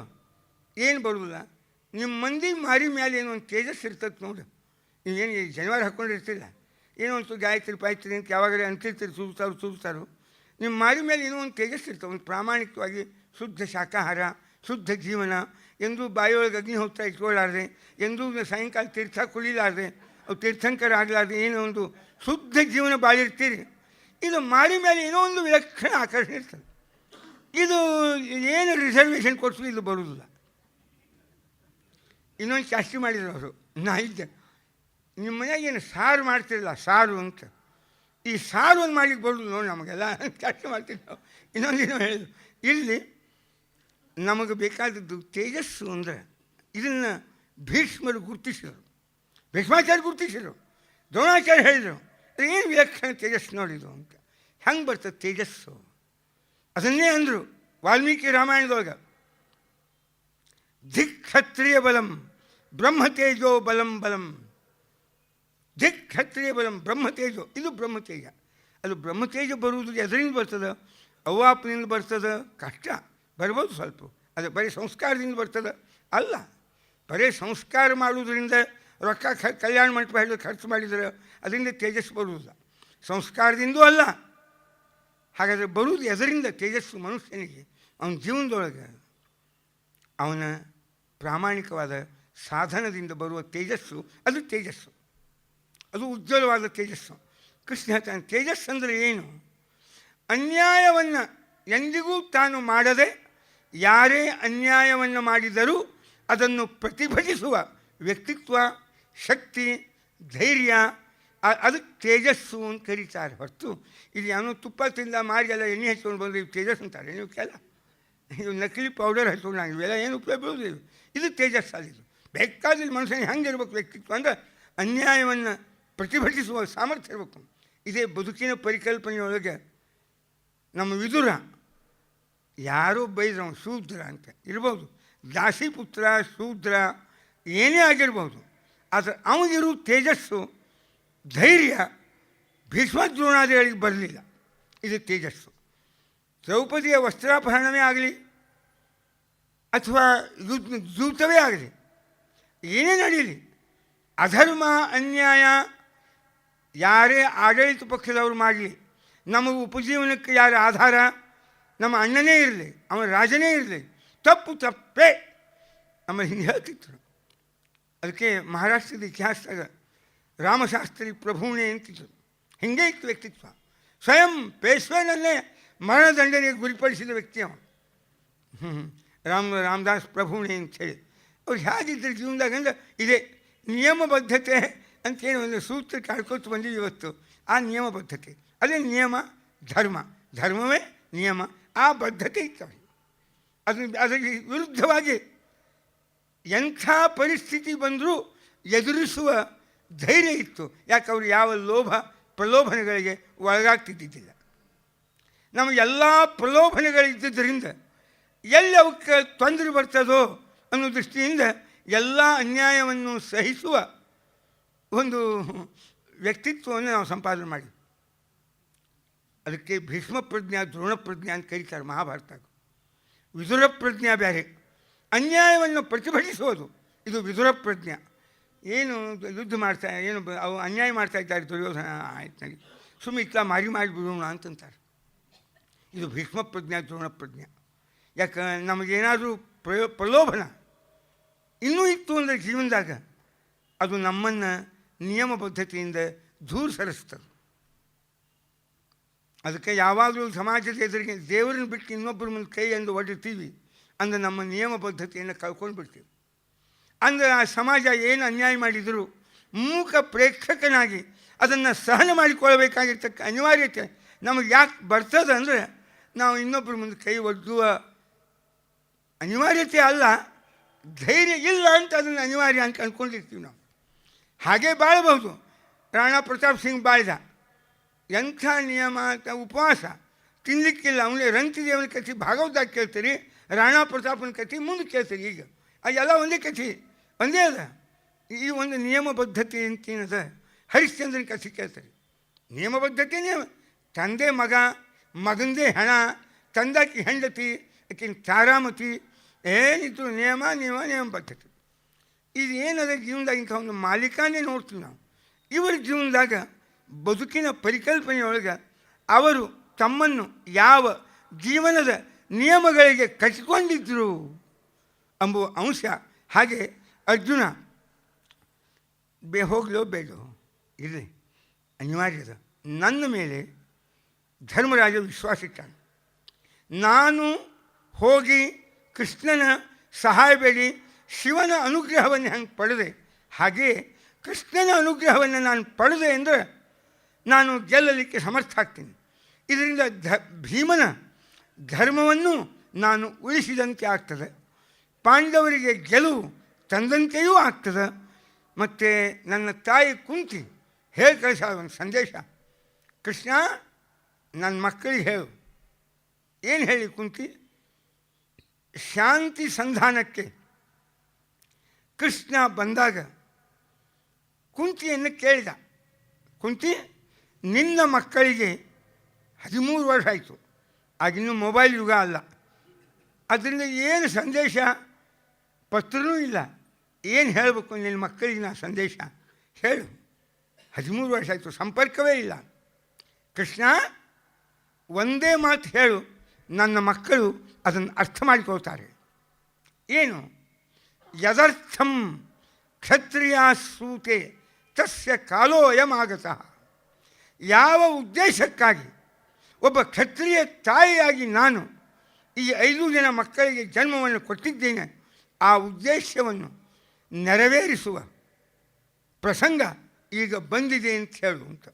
ಯದರ್ಥಂ ಕ್ಷತ್ರಿಯಾಸೂತೆ, ಒಬ್ಬ ಕ್ಷತ್ರಾಣಿಯಾಗಿ ನಾನು ಈ ಮಕ್ಕಳಿಗೆ ಜನ್ಮ ಕೊಟ್ಟು ವೈಧವ್ಯದಲ್ಲಿ ಕಷ್ಟಪಟ್ಟು ಅಪವಾದಕ್ಕೆ ಗುರಿಯಾಗಿ ದುರ್ಯೋಧನನ ಸಂಚುಗಳಿಗೆ ಬಲಿಯಾಗಿ ಮಕ್ಕಳನ್ನು ಜೋಪಾನ ಮಾಡಿ ಈ ಅವಸ್ಥೆಯವರೆಗೂ ನಾನು ತಂದದ್ದು ಎದಕ್ಕಂದ್ರೆ ಧರ್ಮರಾಜ್ಯ ಸ್ಥಾಪನೆ ಆಗಬೇಕು ಅಂತ. ದುಷ್ಟರ ನಿಗ್ರಹ, ಶಿಷ್ಟರ ಸಂರಕ್ಷಣೆ, ಇದು ಗುರಿ. ಇದಕ್ಕಾಗಿ ನಾನು ಇಂಥ ಕಾರ್ಯವನ್ನು ಮಾಡಿದ್ದೇನೆ. ಅದಕ್ಕಾಗಿ ಆ ಉದ್ದೇಶವನ್ನು ನೆರವೇರಿಸುವ ಒಂದು ಪ್ರಸಂಗ ಈಗ ಬಂದಿದೆ ಅಂತ ನನ್ನ ಮಕ್ಕಳಿಗೆ ಹೇಳು, ಅವ್ರು ಅರ್ಥ ಮಾಡ್ಕೋತಾರೆ. ಭಾಳ ಹೇಳಬಾರ್ದು. ಆ ತಾಯಿಯ ಗುಣನೇ ಅರ್ಜುನಿಗೆ ಕೆಲವರಿಗೆ ತಮ್ಮದು ಹೇಳ್ಕೊಂಬುದಕ್ಕೆ ಬಾಯಿ ವಿಸ್ತಾರ ಆಗ್ತದೆ, ಮಂದಿನ ಹೊಗಳಲಿಕ್ಕೆ ಮಂದಿದ ಕೇಳಲಿಕ್ಕೆ ಕಿವಿ ಸಣ್ಣ ಆಗ್ತಾವೆ. ಅರ್ಜುನದು ತನ್ನ ಬಗ್ಗೆ ಹೇಳುವಾಗ ಭಾರಿ ಸಣ್ಣ ಬಾಯಿ, ಒಂದು ಶಬ್ದ ಆಡೋದು ತನ್ನ ಬಗ್ಗೆ ಆಡ್ಬೇಕಾದ್ರೆ. ಅದೇ ಕರ್ಣಂದು ನೋಡ್ತೀವಿ ಕ್ಯಾರೆಕ್ಟರು, ಅಖಂಡ ಕರ್ಣ ಹೇಳುವುದೇ ತನ್ನ ಪರಾಕ್ರಮ ಅತಿರೇಕವಾಗಿ ಹೊಗಳಿಕೊಳ್ಳುವ ಪ್ರವೃತ್ತಿ ಕರ್ಣನಲ್ಲಿ ಕಂಡು ಬರ್ತದೆ. ಭಾಳ ಹೊಳ್ತಾನೆ ಯಾವಾಗಲೂ. ಅರ್ಜುನಿಗೆ ಎಷ್ಟು ತನ್ನ ಹೊಗಳಿಕೆಯ ಪ್ರಸಂಗ ಬಂದಾಗ ಶಬ್ದಗಳ ಕೊರತೆ, ಮಿತವಾಗಿ ಶಬ್ದಗಳ ಬಳಕೆ ನಾವು ಅರ್ಜುನ ಜೀವನದಾಗ ಕಾಣ್ತೀವಿ. ಅಲ್ಲಿ ಅಮಿತವಾದ ಶಬ್ದಗಳ ಪ್ರಯೋಗ ಕರ್ಣನ ಜೀವನದಾಗ ಕಾಣ್ತೀವಿ. ಇದಕ್ಕೆ ಹೆಂಗಿರ್ತಾವೆ ಇದೆ ಅವರವ್ರ ಜೀವನದ ದೃಷ್ಟಿಯೊಳಗೆ ಯಾವುದು ಕೊನೆವರೆಗೂ ಸರ್ವದಿಂದ ಆಧಾರಕ್ಕೆ ಪಾತ್ರವಾಗಿ ಮೌಲ್ಯವಾಗಿ ಉಳಿತಾವ, ಯಾವ ಉಳಿಯುವುದಿಲ್ಲ ಅನ್ನೋ ಹಿನ್ನೆಲೆಯೊಳಗೆ ನಾವು ಇದನ್ನು ಕಾಣಬೇಕಾಗಿರ್ತಕ್ಕಂಥದ್ದು. ಹಾಗೆ ಅರ್ಜುನ ಮತ್ತೇನಿಲ್ಲ, ನಮ್ಮ ಅಣ್ಣ ಧರ್ಮ ಅವನದ್ದು ನಾನು ಮತ್ತು ಅವನ ವಿಶ್ವಾಸ ಧರ್ಮ ಉಳಿಬೇಕು. ಭೀಷ್ಮ, ದ್ರೋಣ, ಕೃಪಾ, ಕರ್ಣ, ಶಲ್ಯ, ಅಶ್ವತ್ಥಾಮ ಇವರನ್ನೆಲ್ಲ ನಾನು ಎದುರಿಸಿದರೆ ಈ ದುರ್ಯೋಧನ ದುಶ್ಯಾಸನ ಅವನ ಪ್ರತಿಜ್ಞೆ ಆದ 100 ಮಂದಿಯನ್ನು ಕುಟ್ಟಿ ಬಿಸುಡಲಿ ಅಂಥೇಳಿ ಅವ್ರನ್ನೆಲ್ಲ ಕಟ್ಟಾಕಿ ಕೊಂದು ಹಾಕ್ತೀನಿ ಅಂತ ಪ್ರತಿಜ್ಞೆ ಮಾಡ್ಯಾನ. 100 ಜನ ಕೌರವರ ಸಂಹಾರ, ಜರಾಸಂಧ, ಹಿಡಿಂಬ, ಬಕಾಸುರ ಅವೆಲ್ಲ ಭೀಮನಿಗೆ ನಿಶ್ಚಿತವಾದದ್ದು, ನೇಮಿತವಾದದ್ದು. ಇವರನ್ನೆಲ್ಲ ನಾನು ಹಿರಿಯರನ್ನು ನೋಡಬೇಕು. ಅದಕ್ಕಾಗಿಯೂ ನಾನು ಹೋಗಿ ಕೃಷ್ಣನ ಅನುಗ್ರಹ ಸಂಪಾದನೆ ಮಾಡಬೇಕು. ಇದು ಒಂದು ಪಾಯಿಂಟು. ನಂಬರ್ 2, ಒಂದು ಅರ್ಜುನ ನಮ್ಮ ಅಣ್ಣ ಧರ್ಮರಾಜ, ಅವನ ವಿಶ್ವಾಸಕ್ಕೆ ನಾನು ವಂಚನೆ ಮಾಡಬಾರ್ದು. ದೊಡ್ಡವರು ನಮ್ಮ ಮೇಲೆ ಏನು ವಿಶ್ವಾಸ ಇಟ್ಟಿರ್ತಾರೆ ಅದಕ್ಕೆ ತಕ್ಕಂತೆ ನಾವು ವ್ಯವಹರಿಸಬೇಕು. ಅದನ್ನು ನಾನು ಪರಿಪಾಲನೆ ಮಾಡಲೇಬೇಕು. ದ್ರೌಪದಿ ಪತ್ನಿ ತನ್ನ ಕೂದಲ ಇನ್ನೂ ಕಟ್ಕೊಂಡಿಲ್ಲ, ಈ ಎಲ್ಲ ದುಷ್ಟರ ಸಂಹಾರ ಆಗಬೇಕಾಗಿದೆ. ಯಾರು ದ್ರೌಪದಿಗೆ ಅನ್ಯಾಯ ಆಗ್ತಾ ಇರುವಾಗ ನೋಡ್ತಾ ಕೂತರು, ಈ ಅನ್ಯಾಯವನ್ನು ತಡೀಲಿಲ್ಲ, ಅವ್ರಿಗೊಂದು ಶಿಕ್ಷಾ ಆಗಬೇಕು. ಇದು ನನ್ನ ಕರ್ತವ್ಯ. ಆದ್ದರಿಂದ ನಾನು ಅದನ್ನು ಮಾಡಲೇಬೇಕು. ಆದ್ದರಿಂದ ಕೃಷ್ಣನ ಅನುಗ್ರಹ ಪಡೀಲಿಕ್ಕೆ ನಾನು ಹೋಗುವುದು ಅತ್ಯಂತ ಉಚಿತ ಅಂಥೇಳಿ ಬಂದ. ಹೋಗಲೇಬೇಡೋ ಅಂತಂಬ ದ್ವಂದ್ವದಿಂದ ಸ್ವಲ್ಪ ತಡ ಆತೆ ಹೊರತು ತಡ ಮಾಡಿ ಬಂದ. ಹೊರಟಿದ್ದು ಮೊದಲು, ಮುಟ್ಟಿದ್ದು ತಡವಾಗಿ. ಅವನು ಅಗಲಿ ಗಡಿಬಿಡಿಯಿಂದ ಆಮೇಲೆ ಹೊರಟ, ಅದು ಮೊದಲು ಬಂದು ಕೂತ. ದುರ್ಯೋಧನ ತಲೆ ಹತ್ತಿರ, ಇವ ಕಾಲು ಹತ್ತಿರ ಬಂದು ಕೂತ. ಕೃಷ್ಣ ಇಬ್ಬರು ಬಂದು ಕೂತು ಒಂದು 5 ನಿಮಿಷ ಆಯಿತು. ಅವನ ಮುಖ ಇವ ನೋಡೋಲ್ಲ, ಇವನ ಮುಖ ಅವ ನೋಡೋಲ್ಲ. ಒಮ್ಮೆಲೆ ಎದ್ದ ಕೃಷ್ಣ, ಅರ್ಜುನ ಯಾವಾಗ ಬಂದಿ ಎಂದ. ದುರ್ಯೋಧನ, ಕೃಷ್ಣ ನಾನು ಮೊದಲು ಬಂದಿದ್ದೇನೆ ಅಂತ. ಓಹೋ, ನೀ ಅಲ್ಲಿ ಕೂತಿ ನಾನು ಕಂಡಿಲ್ಲ, ಎದುರಿಗೆ ಕೂತ್ರೆ ಕಾಣಿಸ್ತಾರೆ, ಬೆನ್ನ ಹತ್ತಿರ ಕೂತ್ರೆ ಅಹಂಕಾರಿಗಳೆಂದು ದೇವರ ದೃಷ್ಟಿಯೊಳಗೆ ಕಾಣಿಸೋದಿಲ್ಲ, ವಿನೀತರು ಯಾವಾಗಲೂ ಕಾಣಿಸ್ತಾರೆ. ಒಬ್ಬ ಚೈನಾ ಸಂತ ಸಾಯ್ಲಿಕ್ಕೆ ಹತ್ತಿದ್ದ, ಒಬ್ಬ ಚೈನಾ ಸಂತ. ಅವನ ಶಿಷ್ಯಂದರು ಹೋಗಿ ಅವನು ಕೇಳಿದರು, ನೀವು ಹೋಗುವಾಗ ನಮಗೊಂದು ಏನಾದರೂ ಸಂದೇಶವನ್ನು ಕೊಟ್ಟು ಹೋಗ್ರಿ ಅಂತ. ಅವನೇನಿಲ್ಲ, ಬಾಯಿ ತೆಗೆದ ಇಷ್ಟ ಜಾಗ ಮಾತಾಡಿಗೆ ಬರ್ತಿದ್ದಿಲ್ಲ. ಇದು ಏನು ಅಂತ ತೋರಿಸಿದ, ಇದು ನಾಲಿಗೆ ಅಂತ. ಹಿಂಗೆ ಕೈ ಮಾಡಿದ, ಇವೇನು ಇದೆಲ್ಲ ಹಲ್ಲಿದ್ದು ಯಾವಿಲ್ಲ, ಅವು ಹಲ್ಲಿದ್ದು ಇವಿಲ್ಲ, ಈಗ ಇದೇ ಸಂದೇಶ ಅಂದ್ಬಿಟ್ನಂತ. ಅವ್ನಿಗೆ ಅರ್ಥ ಆಗಲಿಲ್ಲ ಅವ್ರಿಗೆ. ಅವ್ರು ಕೇಳ್ದ, ನಾಲಿಗೆ ಹುಟ್ಟಿನಿಂದ ಇರ್ತದೆ, ಕೊನೆ ತನಕ ಇರ್ತದೆ. ಹಲ್ಲು ಮಧ್ಯದಾಗ ಬರ್ತಾವೆ, ಮಧ್ಯದಾಗೆ ಬಿದ್ದು ಹೋಗ್ತಾವೆ. ಯಾವ ಬಿರುಸಿರ್ತಾವೆ ಅವು ಬಿದ್ದು ಹೋಗ್ತಾವೆ. ಯಾವುದು ಮೆತ್ತಗಿರ್ತದೆ ನೋಡ್ರಿ, ಅದು ಯಾವಾಗ ಕಡ್ತನಕ ಇರ್ತದೆ. ಅದಕ್ಕೆ ನಮ್ಮ ಜೀವನದಾಗ ನಾವು ಯಾವಾಗಲೂ ಮೆತ್ತಗಿದ್ವಿ ಅಂದರೆ ಕಡ್ತನಕ ಬಾಳ್ತೀವಿ, ಯಾವಾಗಲೂ ಬಾಳ್ತೀವಿ. ಬಿರುಸಾದ್ರೆ ಬಿದ್ದು ಹೋಗ್ತೀವಿ. ಒಬ್ಬ ಒಂದು ಪುಸ್ತಕ ಬರ್ದಾನೆ, ಅಲ್ಲ ಕೆಲವು ಸಮ್ಮತ ಆಗಲಿ ಬಿಡಿ ಹೇಳ್ಬಿಡ್ತೀನಿ. ಈ ದೇಶವನ್ನು ಯಾರೇ ಆಕ್ರಮಣ ಮಾಡಿ ಆಳಿದರೂ ನೀವು ಬ್ರಾಹ್ಮಣರು ಬದುಕಿಬಿಡ್ತೀರಿ ಅಂತ ಒಂದು ಬೈದಿದ್ರು ನನಗೆ. ಸುಮ್ಮನೆ ವೈಯಕ್ತಿಕ, ಏನು ಭಾಳ ಸೀರಿಯಸ್ ಆಗಿ ತೊಗೋಬೇಕು ಯಾರು.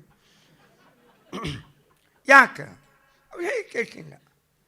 ಪ್ರವಾಹಕ್ಕೆ ಎದುರಾಗಿಸೋದಕ್ಕಿಂತ ನೀವು ಮೆತ್ತಗಿರ್ತೀರಿ.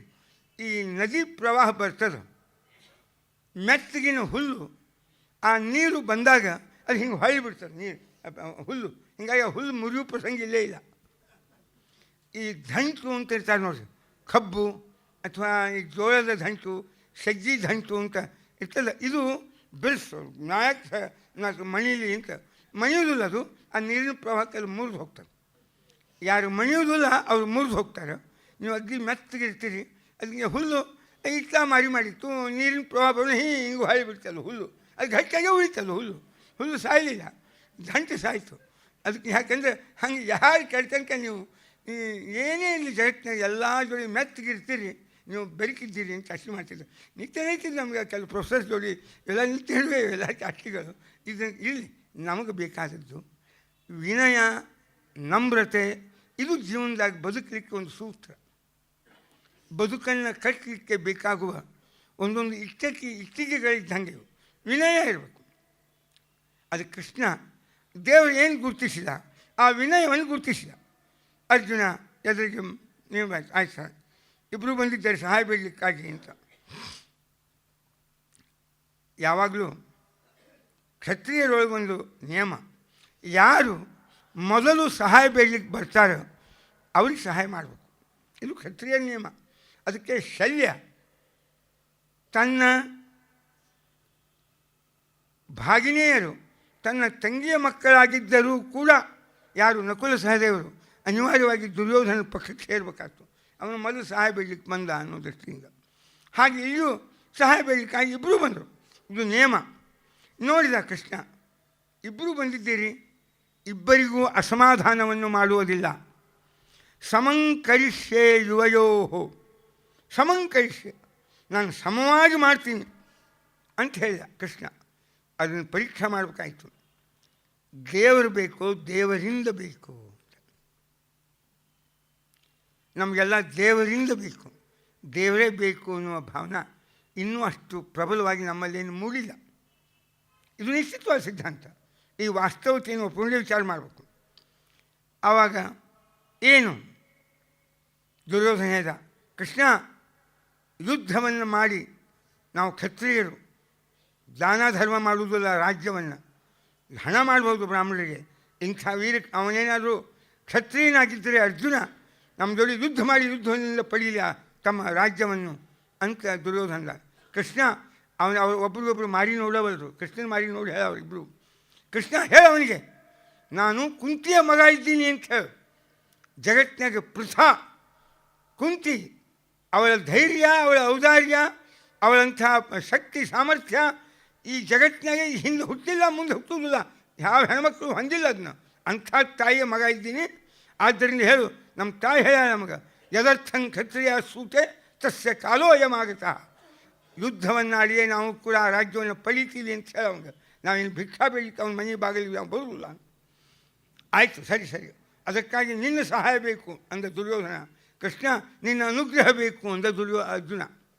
ಅರ್ಜುನ ಅನುಗ್ರಹ ಬೇಡಿದ, ದುರ್ಯೋಧನ ಸಹಾಯ ಬೇಡಿದ, ಸಾಧನೆಗಳನ್ನು ಬೇಡಿದ. ಕೃಷ್ಣಂದ ಸಮಂಕರಿಷ್ಯೆಯೋ, ನಾನು ಸಮಾನ ಮಾಡ್ತೀನಿ. ನಾರಾಯಣ ಸೇನಾ ಅಂತ ನನ್ನ ಮಕ್ಕಳು 10,000 ಮಂದಿ ನನ್ನ ಸೈನ್ಯದ ನಾರಾಯಣ ಭಾರೀ ವೀರರು. ಅವ್ರ ಹತ್ರ ಎಲ್ಲ ಶಸ್ತ್ರ ಅಸ್ತ್ರ ಸಾಧನಗಳು ಏನು ಬೇಕು, ಸಲಕರಣೆಗಳು ಏನು ಬೇಕು, ಎಲ್ಲ ಅವ. ಆ ನಾರಾಯಣ ಸೇನಾ ಬೇಕು. ಅಥವಾ ಅಯುದ್ಧಮಾನಂ, ನಾನು ಯುದ್ಧ ಮಾಡೋದಿಲ್ಲ. ನೀವು ಕೂಡು ಅಂದರೆ ಕೂಡ್ತೀನಿ, ನೀವು ಏಳು ಅಂದರೆ ಹೇಳ್ತೀನಿ. ಏವ ಮುಕ್ತಸ್ತು ಕೃಷ್ಣೇನ ಕುಂತೀಪುತ್ರೋ ಧನಂಜಯ ಅಯುದ್ಧಮಾನಂ ಸಂಗ್ರಾಮೇ. ಹೇಳಿದ ಕೃಷ್ಣ, ನಾನು ಒಂದೇ ಕಡೆ ಕೂಡು ಯುದ್ಧ ಮಾಡುವುದಿಲ್ಲ, ಸಕ್ರಿಯವಾಗಿ ಭಾಗವನ್ನು ವಹಿಸುವುದಿಲ್ಲ, ಸುಮ್ಮನೆ ಕೂಡುವವನು. ನಾನು ಬೇಕು ಅಥವಾ ಸಾಧನೆಗಳು ಬೇಕು, ಸೈನ್ಯ ಬೇಕು, ಸೇನಾಪತಿಗಳು ಬೇಕು ಕೇಳಿದ. ಅರ್ಜುನ ಒಂದು ಸ್ವಲ್ಪ ಮನುಷ್ಯನಾಗ ಬಂತು. ನಾವು ಇದೀಗ 12 ವರ್ಷದ ವನವಾಸ, 1 ವರ್ಷದ ಅಜ್ಞಾತವಾಸವನ್ನು ಮುಗಿಸ್ಕೊಂಡು ಹೊರಗೆ ಬಂದಿದ್ದೇವೆ. ನಮ್ಮ ಕೈಯಲ್ಲಿ ಏನು ಭಾಂಡವಾಳ ಅಂತಾರಲ್ಲ, ಏನೇನೇನೇನೂ ಇಲ್ಲ. ಅಸ್ತ್ರ ಶಸ್ತ್ರ ವಿಮಾನ ಖರೀದಿ ಮಾಡಲಿಕ್ಕೆ ಏನೇನೇನೇನೇನೇನೂ ಇಲ್ಲ. ಅದೇನೋ ಹೆಲಿಕಾಪ್ಟರ್ ಖರೀದಿ ತಿಂದಾರಲ್ಲ ಎಷ್ಟು, ಹಾಗೆ ಏನಿಲ್ಲ ನನ್ನ ಹತ್ರ, ಏನಿಲ್ಲ ನಮ್ದು, ಏನಿಲ್ಲ ತಿನ್ನುವುದೇನದ. ಈ ಸ್ವಚ್ಛ ಕೈಯಿಂದ ಬಂದಿದ್ದೇವೆ. ನಮಗೆ ಸೈನ್ಯ ಬೇಕು, ಸಾಧನ ಬೇಕು, ಶಸ್ತ್ರಗಳು ಬೇಕು, ಅಸ್ತ್ರಗಳು ಬೇಕು, ಸಂಪತ್ತು ಬೇಕಾದದ್ದು ಅಂತ ಅರ್ಜುನನಿಗೆ ಒಂದು ಸ್ವಲ್ಪ ತೋರ್ತು. ಅವಂದ, ದೇವ್ರಿಗಿಂತ ಇದು ದೊಡ್ಡವೇನು? ಕಿಮಲಭ್ಯಂ ಭಗವತಿ ಪ್ರಸನ್ನೇ ಶ್ರೀನಿಕೇತನೆ. ಭಗವಂತ ನೀನೊಲಿದರೆ ಕೊನರುವುದಯ್ಯ. ಅಲ್ಲ, ದೇವರ ಅನುಗ್ರಹ ಇದ್ದರೆ ಯಾವುದು ಕಡಿಮೆ ಆಗ್ತದೆ? ಯಾವ್ಯಾವುದು ಕಡಿಮೆ ಆಗೋದಿಲ್ಲ. ಇದು ನಿಷ್ಠಾವಂತಿಕೆ, ಇದು ಶ್ರದ್ಧಾ. ಶ್ರದ್ಧಾ ಅಂದರೆ ಏನು? ಇದಂ ಪ್ರಮಾಣಂ ಅನೇನ ಮಮ ಪ್ರಯೋಜನಮಸ್ತಿ ಎಂಬುವ ಭಾವನೆಗೆ ಶ್ರದ್ಧಾ ಅಂತ ಕರೀತಾರೆ. ಇದು ಪ್ರಮಾಣ, ಇದರಿಂದಲೇ ನನಗೆ ಪ್ರಯೋಜನ ಇದೆ. ಇದಂ ಶಾಸ್ತ್ರಂ ಪ್ರಮಾಣಂ ಅನೇನ ಮಮ ಪ್ರಯೋಜನಮಸ್ತಿ, ಇದು ಶ್ರದ್ಧಾ. ಈ ಶ್ರದ್ಧೆಯಿಂದ ಪ್ರೇರಿತನಾದ ಅರ್ಜುನ ಸೈನ್ಯ ಸಾಧನ ಸಂಪತ್ತು ಕೃಷ್ಣನ ಸಂತಾನಕ್ಕಿಂತ ಸಾಧನಕ್ಕಿಂತ ಅನುಗ್ರಹ ಬೇಕು ಅಂದ. ಕೃಷ್ಣ ಅಯುದ್ಧಮಾನಂ ವರಯಾಮಾಸ ಕೇಶವಂ, ನಾನು ಬೇಕೋ ಸೈನ್ಯ ಸಂಪತ್ತು ಬೇಕು ಅಂತ 2 ವಿಕಲ್ಪಗಳನ್ನು ಇಟ್ಟ. ದುರ್ಯೋಧನ ಅಂದ. ಕೃಷ್ಣ ಹೇಳಿದ, ನೋಡಿ ದುರ್ಯೋಧನ, ನೀನು ಅರ್ಜುನಗಿಂತ ತುಂಬ ದೊಡ್ಡವ, ಭೀಮ ನೀನು ಸಮಾನ ವಯಸ್ಕರು. ಯಸ್ಮಿನ್ ಅಹನಿ ಭೀಮಸ್ತು ಜಜ್ಞೆ ಭರತ ಸತ್ತಮ. ಯಾವ ದಿನ ಭೀಮ ಹುಟ್ಟಿದ್ದಾನೆ ಅವತ್ತೇ ದುರ್ಯೋಧನ ಹುಟ್ಟಿದ್ದು. ಆದ್ದರಿಂದ ನೀವು ಇಬ್ಬರು ಸಮಾನ ವಯಸ್ಕರು. ಭೀಮ ನೀನು, ಅರ್ಜುನ ನೀವಿಂತ ತುಂಬ ಚಿಕ್ಕವ. ಸಣ್ಣವರಿಗೆ ಪ್ರಥಮ ಪ್ರಾಶಸ್ತ್ಯ. ಅವನು ಬೇಡಿ, ಆಮೇಲೆ ಈ 2ನೇ ದಿನ ಕೊಡ್ತೀನಿ, ಅವನೇನು ಬೇಕಂತ ಕೇಳಿ, ಪ್ರಥಮ ಪ್ರಾಶಸ್ತ್ಯ ಅಂತ. ಅರ್ಜುನ ನಿನಗೇನು ಬೇಕು? ಗಾಬರಿಯಾದ ದುರ್ಯೋಧನ, ಎಲ್ಲಿ ಸೈನ್ಯ ಸಂಪತ್ತು ಶಸ್ತ್ರ ಅಸ್ತ್ರ ಬೇಡಿ ಬಿಡ್ತಾನೋ ಅಂತ ಗಾಬರಿ. ಯಾಕಂದರೆ ಅವರಿಗೆ ಸಾಧನಗಳ ಮೇಲೆ ವಿಶ್ವಾಸ ಬಹಳ, ದೇವರ ಅನುಗ್ರಹದ ಮೇಲೆ ವಿಶ್ವಾಸ ಕಡಿಮೆ. ನಮಗೆ ದೇವರಿಗೆ ದುಡ್ಡು ಕೊಡು ಅಂತ ಕೇಳ್ತೀವಿ, ಆದರೆ ದೇವರಿಗೆ ಅನುಗ್ರಹ ಮಾಡುವಂತೆಂದು ಕೇಳುವುದಿಲ್ಲ. ಅನುಗ್ರಹದೊಳಗೆ ಒಂದೇ ದುಡ್ಡಲ್ಲ, ಅಧಿಕಾರ, ಪೋಸ್ಟು, ಐಶ್ವರ್ಯ, ಸಂಪತ್ತು ಎಲ್ಲವೂ ಅಡಕವಾಗಿರ್ತದೆ ಒಂದು ಅನುಗ್ರಹದಾಗ. ಅಲ್ಲ, ನಾವು ಪ್ರತ್ಯೇಕವಾದ ಸಾಮಾನ್ಯವಾದ ಸಾಧನಗಳನ್ನು ದೇವರ ಮುಂದೆ ಹೋಗಿ ಕೇಳ್ತಿರ್ತೀವಿ ಹೊರತು ದೇವರನ್ನೇ ಕೇಳುವ ಮಂದಿ ಬಹಳ ಕಡಿಮೆ. ದೇವರಿಂದ ಕೇಳುವವರು ಬಹಳ. ಎಲ್ಲರೂ ದೇವರಿಂದ ಕೇಳುವವರು, ನನಗೆ ಅದನ್ನು ಕೊಡು, ಇದನ್ನು ಕೊಡು, ಇದನ್ನು ಕೊಡು ಅಂತ. ನಿನ್ನ ಅನುಗ್ರಹ ಇರಬೇಕು ಯಾವಾಗಲೂ ಅಂತ ಇದೆ. ಭಗವದ್ಗೀತಾದಾಗ ನಿಷ್ಕಾಮ ಸಕಾಮ ಅಂತ 2 ಪಾಯಿಂಟ್ ಅವ. ಇದು ಸಕಾಮ, ಕಮರ್ಷಿಯಲ್ ಬೇಸಿಸ್ ಮೇಲೆ ಭಗವಂತನ ಜೊತೆಗೇನು ಒಪ್ಪಂದದ, ಇದು ಸಕಾಮ. ವ್ಯಾವಹಾರಿಕವಾಗಿ ದೇವ್ರ ಜೊತೆಗೆ ಏನು ನಾವು ಭಗವಂತನ ಜೊತೆಗೆ ನಾವು ಸಂಬಂಧವನ್ನು ಇಟ್ಕೋತೀವಿ, ಇದು ಭಕ್ತಿ ಅಲ್ಲ, ಇದು ಒಂದು ರೀತಿಯಾಗಿ ನಸಭೃತ್ಯ ಸವೈ ವಣಿಕ್ ಅಂತಾರೆ ಪ್ರಹ್ಲಾದರಾಜರು. ಎಷ್ಟು ಆಶಿಷ ಆಶಾಸ್ತಿ, ಯಾರು ನಿನ್ನಿಂದ ಅದು ಇದು ಇದು ಅದು ಅಂತ ಪ್ರಯೋಜನಗಳನ್ನು ಬೇಡ್ತಾರೆ ಅವರೆಲ್ಲ ನಸಭೃತ್ಯ, ಅವನು ನಿನ್ನ ಭಕ್ತನಲ್ಲ. ಸವೈ ವಣಿಕ್, ವಣಿಕ್ ವಣಿಯ ಪನಿಯ ಬನಿಯ, ಅವನೊಬ್ಬ ಬನಿಯ ವ್ಯಾಪಾರಿ. ಅವನು ಅದಕ್ಕೆ ಭಗವಂತನ ಜೊತೆಗೆ ವ್ಯಾಪಾರಿ ಮನೋಭಾವ ಇರಬಾರ್ದು. ತಂದೆ ತಾಯಿಗಳ ಜೊತೆಗೆ ವ್ಯಾಪಾರಿ ಮನೋಭಾವ ಇರುವವರು ಬಹಳ ಕಡಿಮೆ. ತಂದೆ ತಾಯಿಗಳು ಯಾರು, ತಂದೆ ತಾಯಿಗಳು ಮಕ್ಕಳ ಜೊತೆಗೆ ವ್ಯಾಪಾರಿ ಮನೋಭಾವ ಇರುವುದಿಲ್ಲ. ಮಕ್ಕಳು ದೊಡ್ಡವರಾಗಿ ಗಳಿಸ್ಲಿಕ್ಕೆ ಶುರು ಮಾಡಿದ ಮೇಲೆ ನೀನು ಸಣ್ಣವನಿದ್ದಾಗ ನಾನು ಇಷ್ಟು ಖರ್ಚು ಮಾಡಿದ್ದೆ ಅಂತ ಯಾವ ಅಪ್ಪನೂ ಕೂಡ ಲಿಸ್ಟ್ ಕೊಡುವುದಿಲ್ಲ.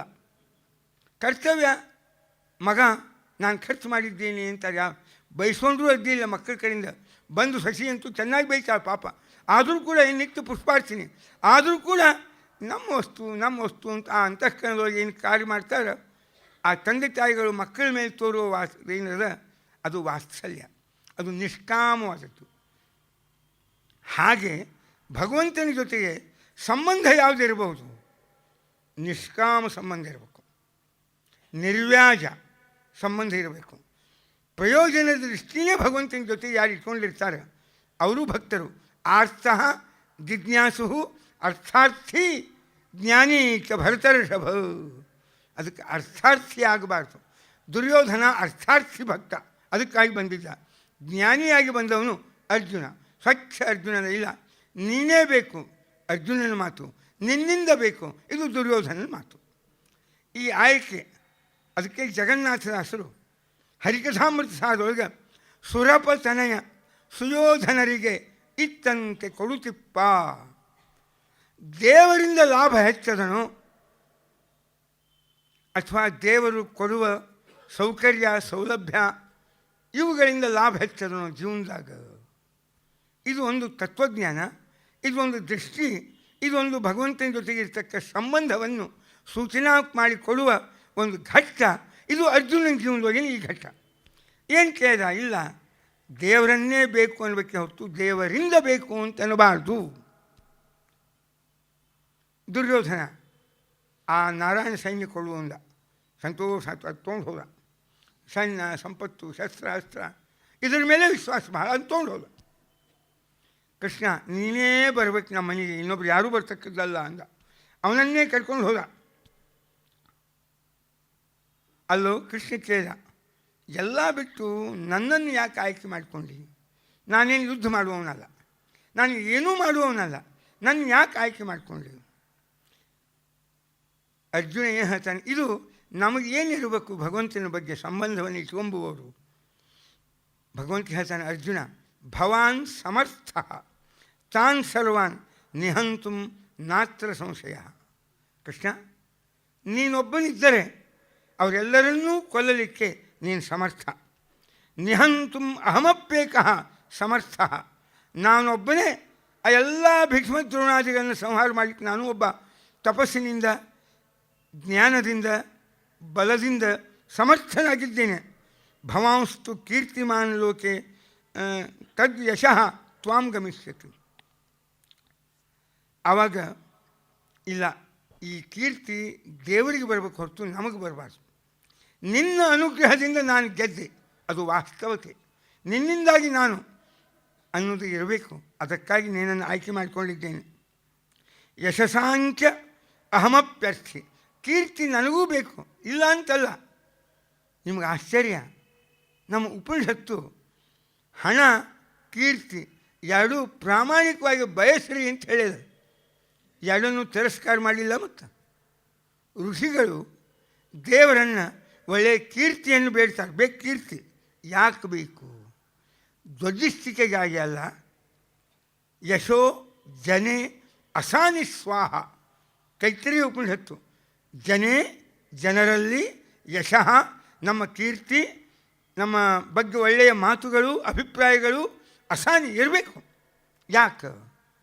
ನನ್ನ ಹತ್ತಿರ 4 ಜನ 4 ಒಳ್ಳೆಯ ವಿದ್ಯೆಯನ್ನು ಮಾತುಗಳನ್ನು ಕೇಳಲಿಕ್ಕೆ ಅವರು ಬರಬೇಕಾದರೆ ನನ್ನಲ್ಲಿ 4 ಒಳ್ಳೆಯ ವಿಚಾರ ಅವ ಎಂಬುದು ಅವರಿಗೆ ಅರ್ಥ ಆಗಬೇಕಾದ್ರೆ ನನ್ನ ಕೀರ್ತಿ ಇದ್ದರೆ ನನ್ನ ಹತ್ತಿರ ಜನ ಬರ್ತಾರೆ. ಇದು ಉಪನಿಷತ್ತು, ತೈತ್ರೇಯ ಉಪನಿಷತ್ತಿನೊಳಗೆ ವೇದ ಮನೋಚ್ಚಾಚಾರ್ಯೋ ಅಂತೇವಾಸಿನ ಮನುಶಾಸ್ತಿ ಅಲ್ಲೇ ಬರ್ತಾಯಿದ್ದು. ಯಶೋ ಜನೇ ಅಸಾನಿ ಸ್ವಾಹ. ಅದಕ್ಕೆ ಜೀವನದಾಗ ಕೀರ್ತಿ ಇದು ಯಶ ಅಂತಂದ್ರೆ ನಿಮ್ಗೆ ಗೊತ್ತದ, ಅನೇಕ ಸಲ ಹೇಳಿ. ಕೀರ್ತಿ ಮತ್ತು ಯಶಸ್ಸಿನೊಳಗೆ ಸ್ವಲ್ಪ ಡಿಫ್ರೆನ್ಸ್ ಅದ. ಪ್ರತ್ಯಕ್ಷ ಸ್ತುತಿ ಇದು ಕೀರ್ತಿ, ಅಪ್ರತ್ಯಕ್ಷ ಸ್ತುತಿ ಇದು ಯಶಸ್ಸು. ಆ ವ್ಯಕ್ತಿ ಅಲ್ಲಿ ಇರದೇ ಇದ್ದಾಗ ಅವನ ಬಗ್ಗೆ 4 ಒಳ್ಳೆಯ ಅಭಿಪ್ರಾಯಗಳು ಮೂಡಿ ಬಂದರೆ ಅದು ಯಶಸ್ಸು. ಅವನಲ್ಲಿ ಇರಬಾರ್ದು, ಆದರೂ ಅವನ ಬಗ್ಗೆ 4 ಒಳ್ಳೆಯ ಅಭಿಪ್ರಾಯಗಳು, ಅವನು ಭಾಳ ಒಳ್ಳೆಯ ಮನುಷ್ಯ, ಭಾಳ ಬುದ್ಧಿವಂತ, ಭಾಳ ಒಳ್ಳೆಯವನು, ಈ ಅಭಿಪ್ರಾಯ ಅವನಿಗೆ ಇರದೇ ಇದ್ದಾಗ ಅಪ್ರತ್ಯಕ್ಷವಾಗಿ ಅವನ ಬಗ್ಗೆ 4 ಒಳ್ಳೆಯ ಮಾತುಗಳು ಮೂಡಿ ಬಂದರೆ ಅದು ಯಶಸ್ಸು.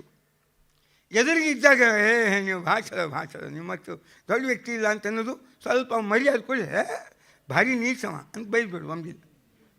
ಈ ಕೀರ್ತಿ ಹಣದಿಂದ ಸಿಗಬಹುದು, ಭಯದಿಂದ ಸಿಗಬಹುದು, ವಾಮಮಾರ್ಗದಿಂದ ಸಿಗಬಹುದು. ಯಶಸ್ಸು ಮಾತ್ರ ಅವನು ಪ್ರಾಮಾಣಿಕವಾಗಿದ್ದರೆ, ಅವನು ಇರದೇ ಇದ್ದಾಗೂ ಅವನ ಬಗ್ಗೆ 4 ಒಳ್ಳೆಯ ಅಭಿಪ್ರಾಯಗಳು ಮೂಡಿ ಬರ್ತಾವೆ. ಅದಕ್ಕೆ ಜನೇ ಯಶಃ ಅಸಾನಿ ಸ್ವಾಹ ಅಂತ ಉಪನಿಷತ್ತು. ಅದಕ್ಕೆ ಒಳ್ಳೆಯ ಕೀರ್ತಿ ಇರಬೇಕು. ಎದಕ್ಕೆ ಇನ್ನೂ 4 ಜನ ಬರಲಿ, ನನ್ನ ಪ್ರಯೋಜನ 4 ಜನಗಳಿಗೆ ಆಗಲಿ, ನನ್ನಿಂದ ಅವರೆಲ್ಲ ಪ್ರಯೋಜನವನ್ನು ತೆಗೆದುಕೊಳ್ಳಿ ಅನ್ನೋ ದೃಷ್ಟಿಯಿಂದ ಋಷಿಗಳು ಇದನ್ನು ಬಯಸಾರೆ ದೇವರಿಂದ. ಹಾಗೆ ನಮ್ಮ ಅರ್ಜುನ, ನನಗೂ ಯಶಸ್ಸಿನ ಅಭಿಲಾಷೆ ಇದೆ ಕೃಷ್ಣ, ಆದರೆ ಯಶಸ್ಸಿಗೆ ಮೂಲ ನೀನು. ಯಶಸ್ಸಾಂಚ ಅಹಮಪ್ಯರ್ಥಿ ತಸ್ಮಾದಸಿ ಮಯಾವೃತಃ. ಜಗತ್ತಿನಾಗ ಕೀರ್ತಿ ಯಶಸ್ಸು ಬೇಕು ಅಂದರೆ ಬರುವುದಿಲ್ಲ. ಮೆರಿಟದ ಯಶಸ್ಸು ಬರ್ತದೆ, ಬರುವುದಿಲ್ಲ. ಅಧಿಕಾರದ ಯಶಸ್ಸು ಬರ್ತದೆ, ಬರುವುದಿಲ್ಲ. ಮನುಷ್ಯ 4 ಜನರ ಬಾಯೊಳಗೆ ಸೈ ಅಂತ ಅನಿಸ್ಕೊಳ್ಳಿಕ್ಕೆ ವಯಸ್ಸು ಅಲ್ಲ, ಅಧಿಕಾರವೂ ಅಲ್ಲ, ಅದಕ್ಕೊಂದು ದೇವರ ಅನುಗ್ರಹನೇ ಬೇಕು. 40 ವರ್ಷ ಎಷ್ಟು ಮಂದಿ ಇಲ್ಲಿ ಜಗತ್ತಿನಾಗ ಅವ್ರು ಎಲ್ಲಿದ್ದಾರೆ, ಎಲ್ಲಿ ಹುಟ್ಟಾರೆ, ಎಲ್ಲಿ ಹೋಗ್ಯಾರ ಎಂಬುದು ಅದೇನು ಯಾರಿಗೂ ನಿತ್ಯ ಎಷ್ಟು ಮಸ್ಕಿಟ್ ಸಾಯ್ತಾವಲ್ಲ, ಹಂಗಿದ್ದಂಗೆ ಲಿಸ್ಟೇ ಇಲ್ಲ. ಮುನ್ಸಿಪಾಲ್ಟಿಯಾಗಿ ಇರ್ಬೋದು ಲಿಸ್ಟು. ವಿವೇಕಾನಂದರು 40 ವರ್ಷ ಇದ್ದರು. ಅಲ್ಲ, ಅವ್ರ ಗುರುಗಳರೇ ಎಷ್ಟು ವರ್ಷ ಇದ್ದರು? 52 ವರ್ಷ ಇದ್ದರು ರಾಮಕೃಷ್ಣ ಪರಮಹಂಸರು. ನಾನು ಟೀಕಾರಾಯರು ಅಂತ ಮಲ್ಖೇಡ್ದಾಗ ಕಾಣ್ತೀನಿ. ಅವ್ರು ಇದ್ದರು ಎಷ್ಟು? 42 ವರ್ಷ. ಶಂಕರಾಚಾರ್ಯ ಇದ್ದರು ಎಷ್ಟು? 32 ವರ್ಷ. ಅಲ್ಲ, 20-30 ವರ್ಷದಾಗ ಅವ್ರಿಗೆ ಇನ್ನು ಸಾವಿರಾರು ವರ್ಷಗಳು ಕಳೆದರೂ ಅವ್ರ ಕೀರ್ತಿ ಮಾಸೋದೇ ಇಲ್ಲ, ಅದು ಹಾಗೇ ಉಳಿತದೆ. ಎದಕ್ಕೆ? ಮನುಷ್ಯನಿಗೆ ದೀರ್ಘ ವಯಸ್ಸಿದ್ದ ಕೀರ್ತಿ ಬರ್ತದೆ, ಶುದ್ಧ ಸುಳ್ಳು. ಅದಕ್ಕೆ ಇದಕ್ಕೆಲ್ಲ ದೇವರ ಅನುಗ್ರಹ ಬೇಕು. ಇದು ಅರ್ಜುನನ ಥೇರಿ, ಅವನ ಜೀವನದ ಮೌಲ್ಯ, ಅವನು ನಂಬಿದ ನಂಬಿಕೆ. ಅಹಮಪ್ಯರ್ಥಿ ತಸ್ಮಾದಸಿ ಮಯಾವೃತಃ ಸಾರಥ್ಯಂತು ತ್ವಯಾ ಕಾರ್ಯಂ ಇತಿ ಮೇ ಮಾನಸಂ ಸದಾ. ಬದುಕಿನ ಸಾರಥ್ಯ ಅಷ್ಟೇ ಅಲ್ಲ, ಜೀವನದ ಎಲ್ಲ ಸಂಘರ್ಷಗಳ, ಸಂಗ್ರಾಮಗಳ ಸಾರಥ್ಯವನ್ನು ನೀನೇ ವಹಿಸಬೇಕು ನಮ್ಮ ಜೀವನದಾಗ. ಭಗವಂತ ತ್ವಯಿ ಭಾರ ಸಮಾಹಿತ, ನಿನ್ನ ಮೇಲೆ ಎಲ್ಲ ಭಾರ ಹಾಕಿಬಿಟ್ಟಿದ್ದೇವೆ. ಚಿರರಾತ್ರೇಪ್ಸಿತಂ ಕಾಮಂ ತದ್ಭವಾನ್ ಕರ್ತುಮರ್ಹತಿ. ನಾನು ಬಹಳ ದಿನಗಳಿಂದ ಕೃಷ್ಣ ನಮ್ಮ ಸಾರಥಿ ಆಗಬೇಕು. ನಿತ್ಯದ ಪ್ರತಿ ಕ್ಷಣದ ನನ್ನ ಜೀವನ, ನನ್ನ ಪ್ರವೃತ್ತಿಗಳಿಗೆ ಒಬ್ಬನೇ ಮೂಲ ಪ್ರೇರಕ, ಒಬ್ಬನೇ ಸಾರಥಿ, ಒಬ್ಬನೇ ಮುಂದೆ ನಡೆಸಬೇಕು. ನನ್ನ ಪಂಚ ಜ್ಞಾನೇಂದ್ರಿಯ, ಪಂಚ ಕರ್ಮೇಂದ್ರಿಯ, ಮನಸ್ಸು 11 ಇವನೇ ನಡೆಸಬೇಕು ಅಂತ ನಾನು ಅವತ್ತಿನಿಂದ ಬಯಸಿದ್ದೇನೆ. ಕೃಷ್ಣ ನೀನೇ ಇರಬೇಕು. ಇದು ದೇವರು ನಮ್ಮ ಪ್ರವೃತ್ತಿಗೆ ಕಾರಣ ಆಗಬೇಕು. ಅವನ ಬಲ ಅದೇ ನಮಗೆ ಬೆಂಬಲ, ಅವನ ಆಧಾರ ಅದೇ ನಮ್ಮ ಬೆನ್ನೆಲುಬು. ಇದು ಅರ್ಜುನನ ಮೂಲಭೂತವಾದ ತಾತ್ವಿಕವಾದ ನಿಲುವು. ದುರ್ಯೋಧನ ದೇವರಿಗಿಂತ ದೇವರು ಸೃಷ್ಟಿ ಮಾಡಿದ ಈ ಸೈನ್ಯ, ಸಂಪತ್ತು, ಶಸ್ತ್ರ, ಅಸ್ತ್ರ ಇವೇ ಮುಖ್ಯ ಎಂಬುದು ಇದು ಭೌತಿಕ ದೃಷ್ಟಿ, ಇದು ಆಧ್ಯಾತ್ಮಿಕ ದೃಷ್ಟಿ. ಅಧಿಕ ಆತ್ಮ ಪರಮಾತ್ಮ, ಅವನಿಂದ ಎಲ್ಲ ಇದು ಆಧ್ಯಾತ್ಮಿಕ ದೃಷ್ಟಿಯ ಪ್ರತಿನಿಧಿಯಾಗಿ ಅರ್ಜುನ, ಭೌತಿಕ ದೃಷ್ಟಿಯ ಪ್ರತಿನಿಧಿಯಾಗಿ ದುರ್ಯೋಧನ. ನಾವು ಇಬ್ಬರು ವಿರುದ್ಧವಾದ ವ್ಯಕ್ತಿತ್ವವನ್ನು ಅಂದೂ ಕಾಣ್ತೀವಿ, ಇಂದೂ ಕಾಣ್ತೀವಿ. ಜಗತ್ತಿನ ಯಾವ ಕಾಲಕ್ಕೂ ನಾವು ಕಾಣ್ತಾ ಇದ್ದೇವೆ. ಏನು ದುರ್ಯೋಧನ ಏನು ಪಡೆದ, ಅದರಿಂದ ಏನು ಲಾಭ ಆಯಿತು, ಅರ್ಜುನ ಏನನ್ನು ಪಡೆದ, ಅದರಿಂದ ಏನು ಹಾನಿಯಾಯಿತು ಎಂಬುದನ್ನು ನಾನಿನ್ನು ತಿಳಿತಾ ಅರ್ಜುನನ ಯುದ್ಧಾದಿಗಳ ಪ್ರಸಂಗ, ಅವನ ಚಾರಿತ್ರ ಸಂಪನ್ನತೆ ಇತ್ಯಾದಿಗಳನ್ನು ನಾನಿನ್ನೂ ಸಹ ಕೇಳಲಿಕ್ಕೆ ಪ್ರಯತ್ನ ಪಡೋಣ. ಶ್ರೀಕೃಷ್ಣ ಅರ್ಪಣಮಸ್ತು.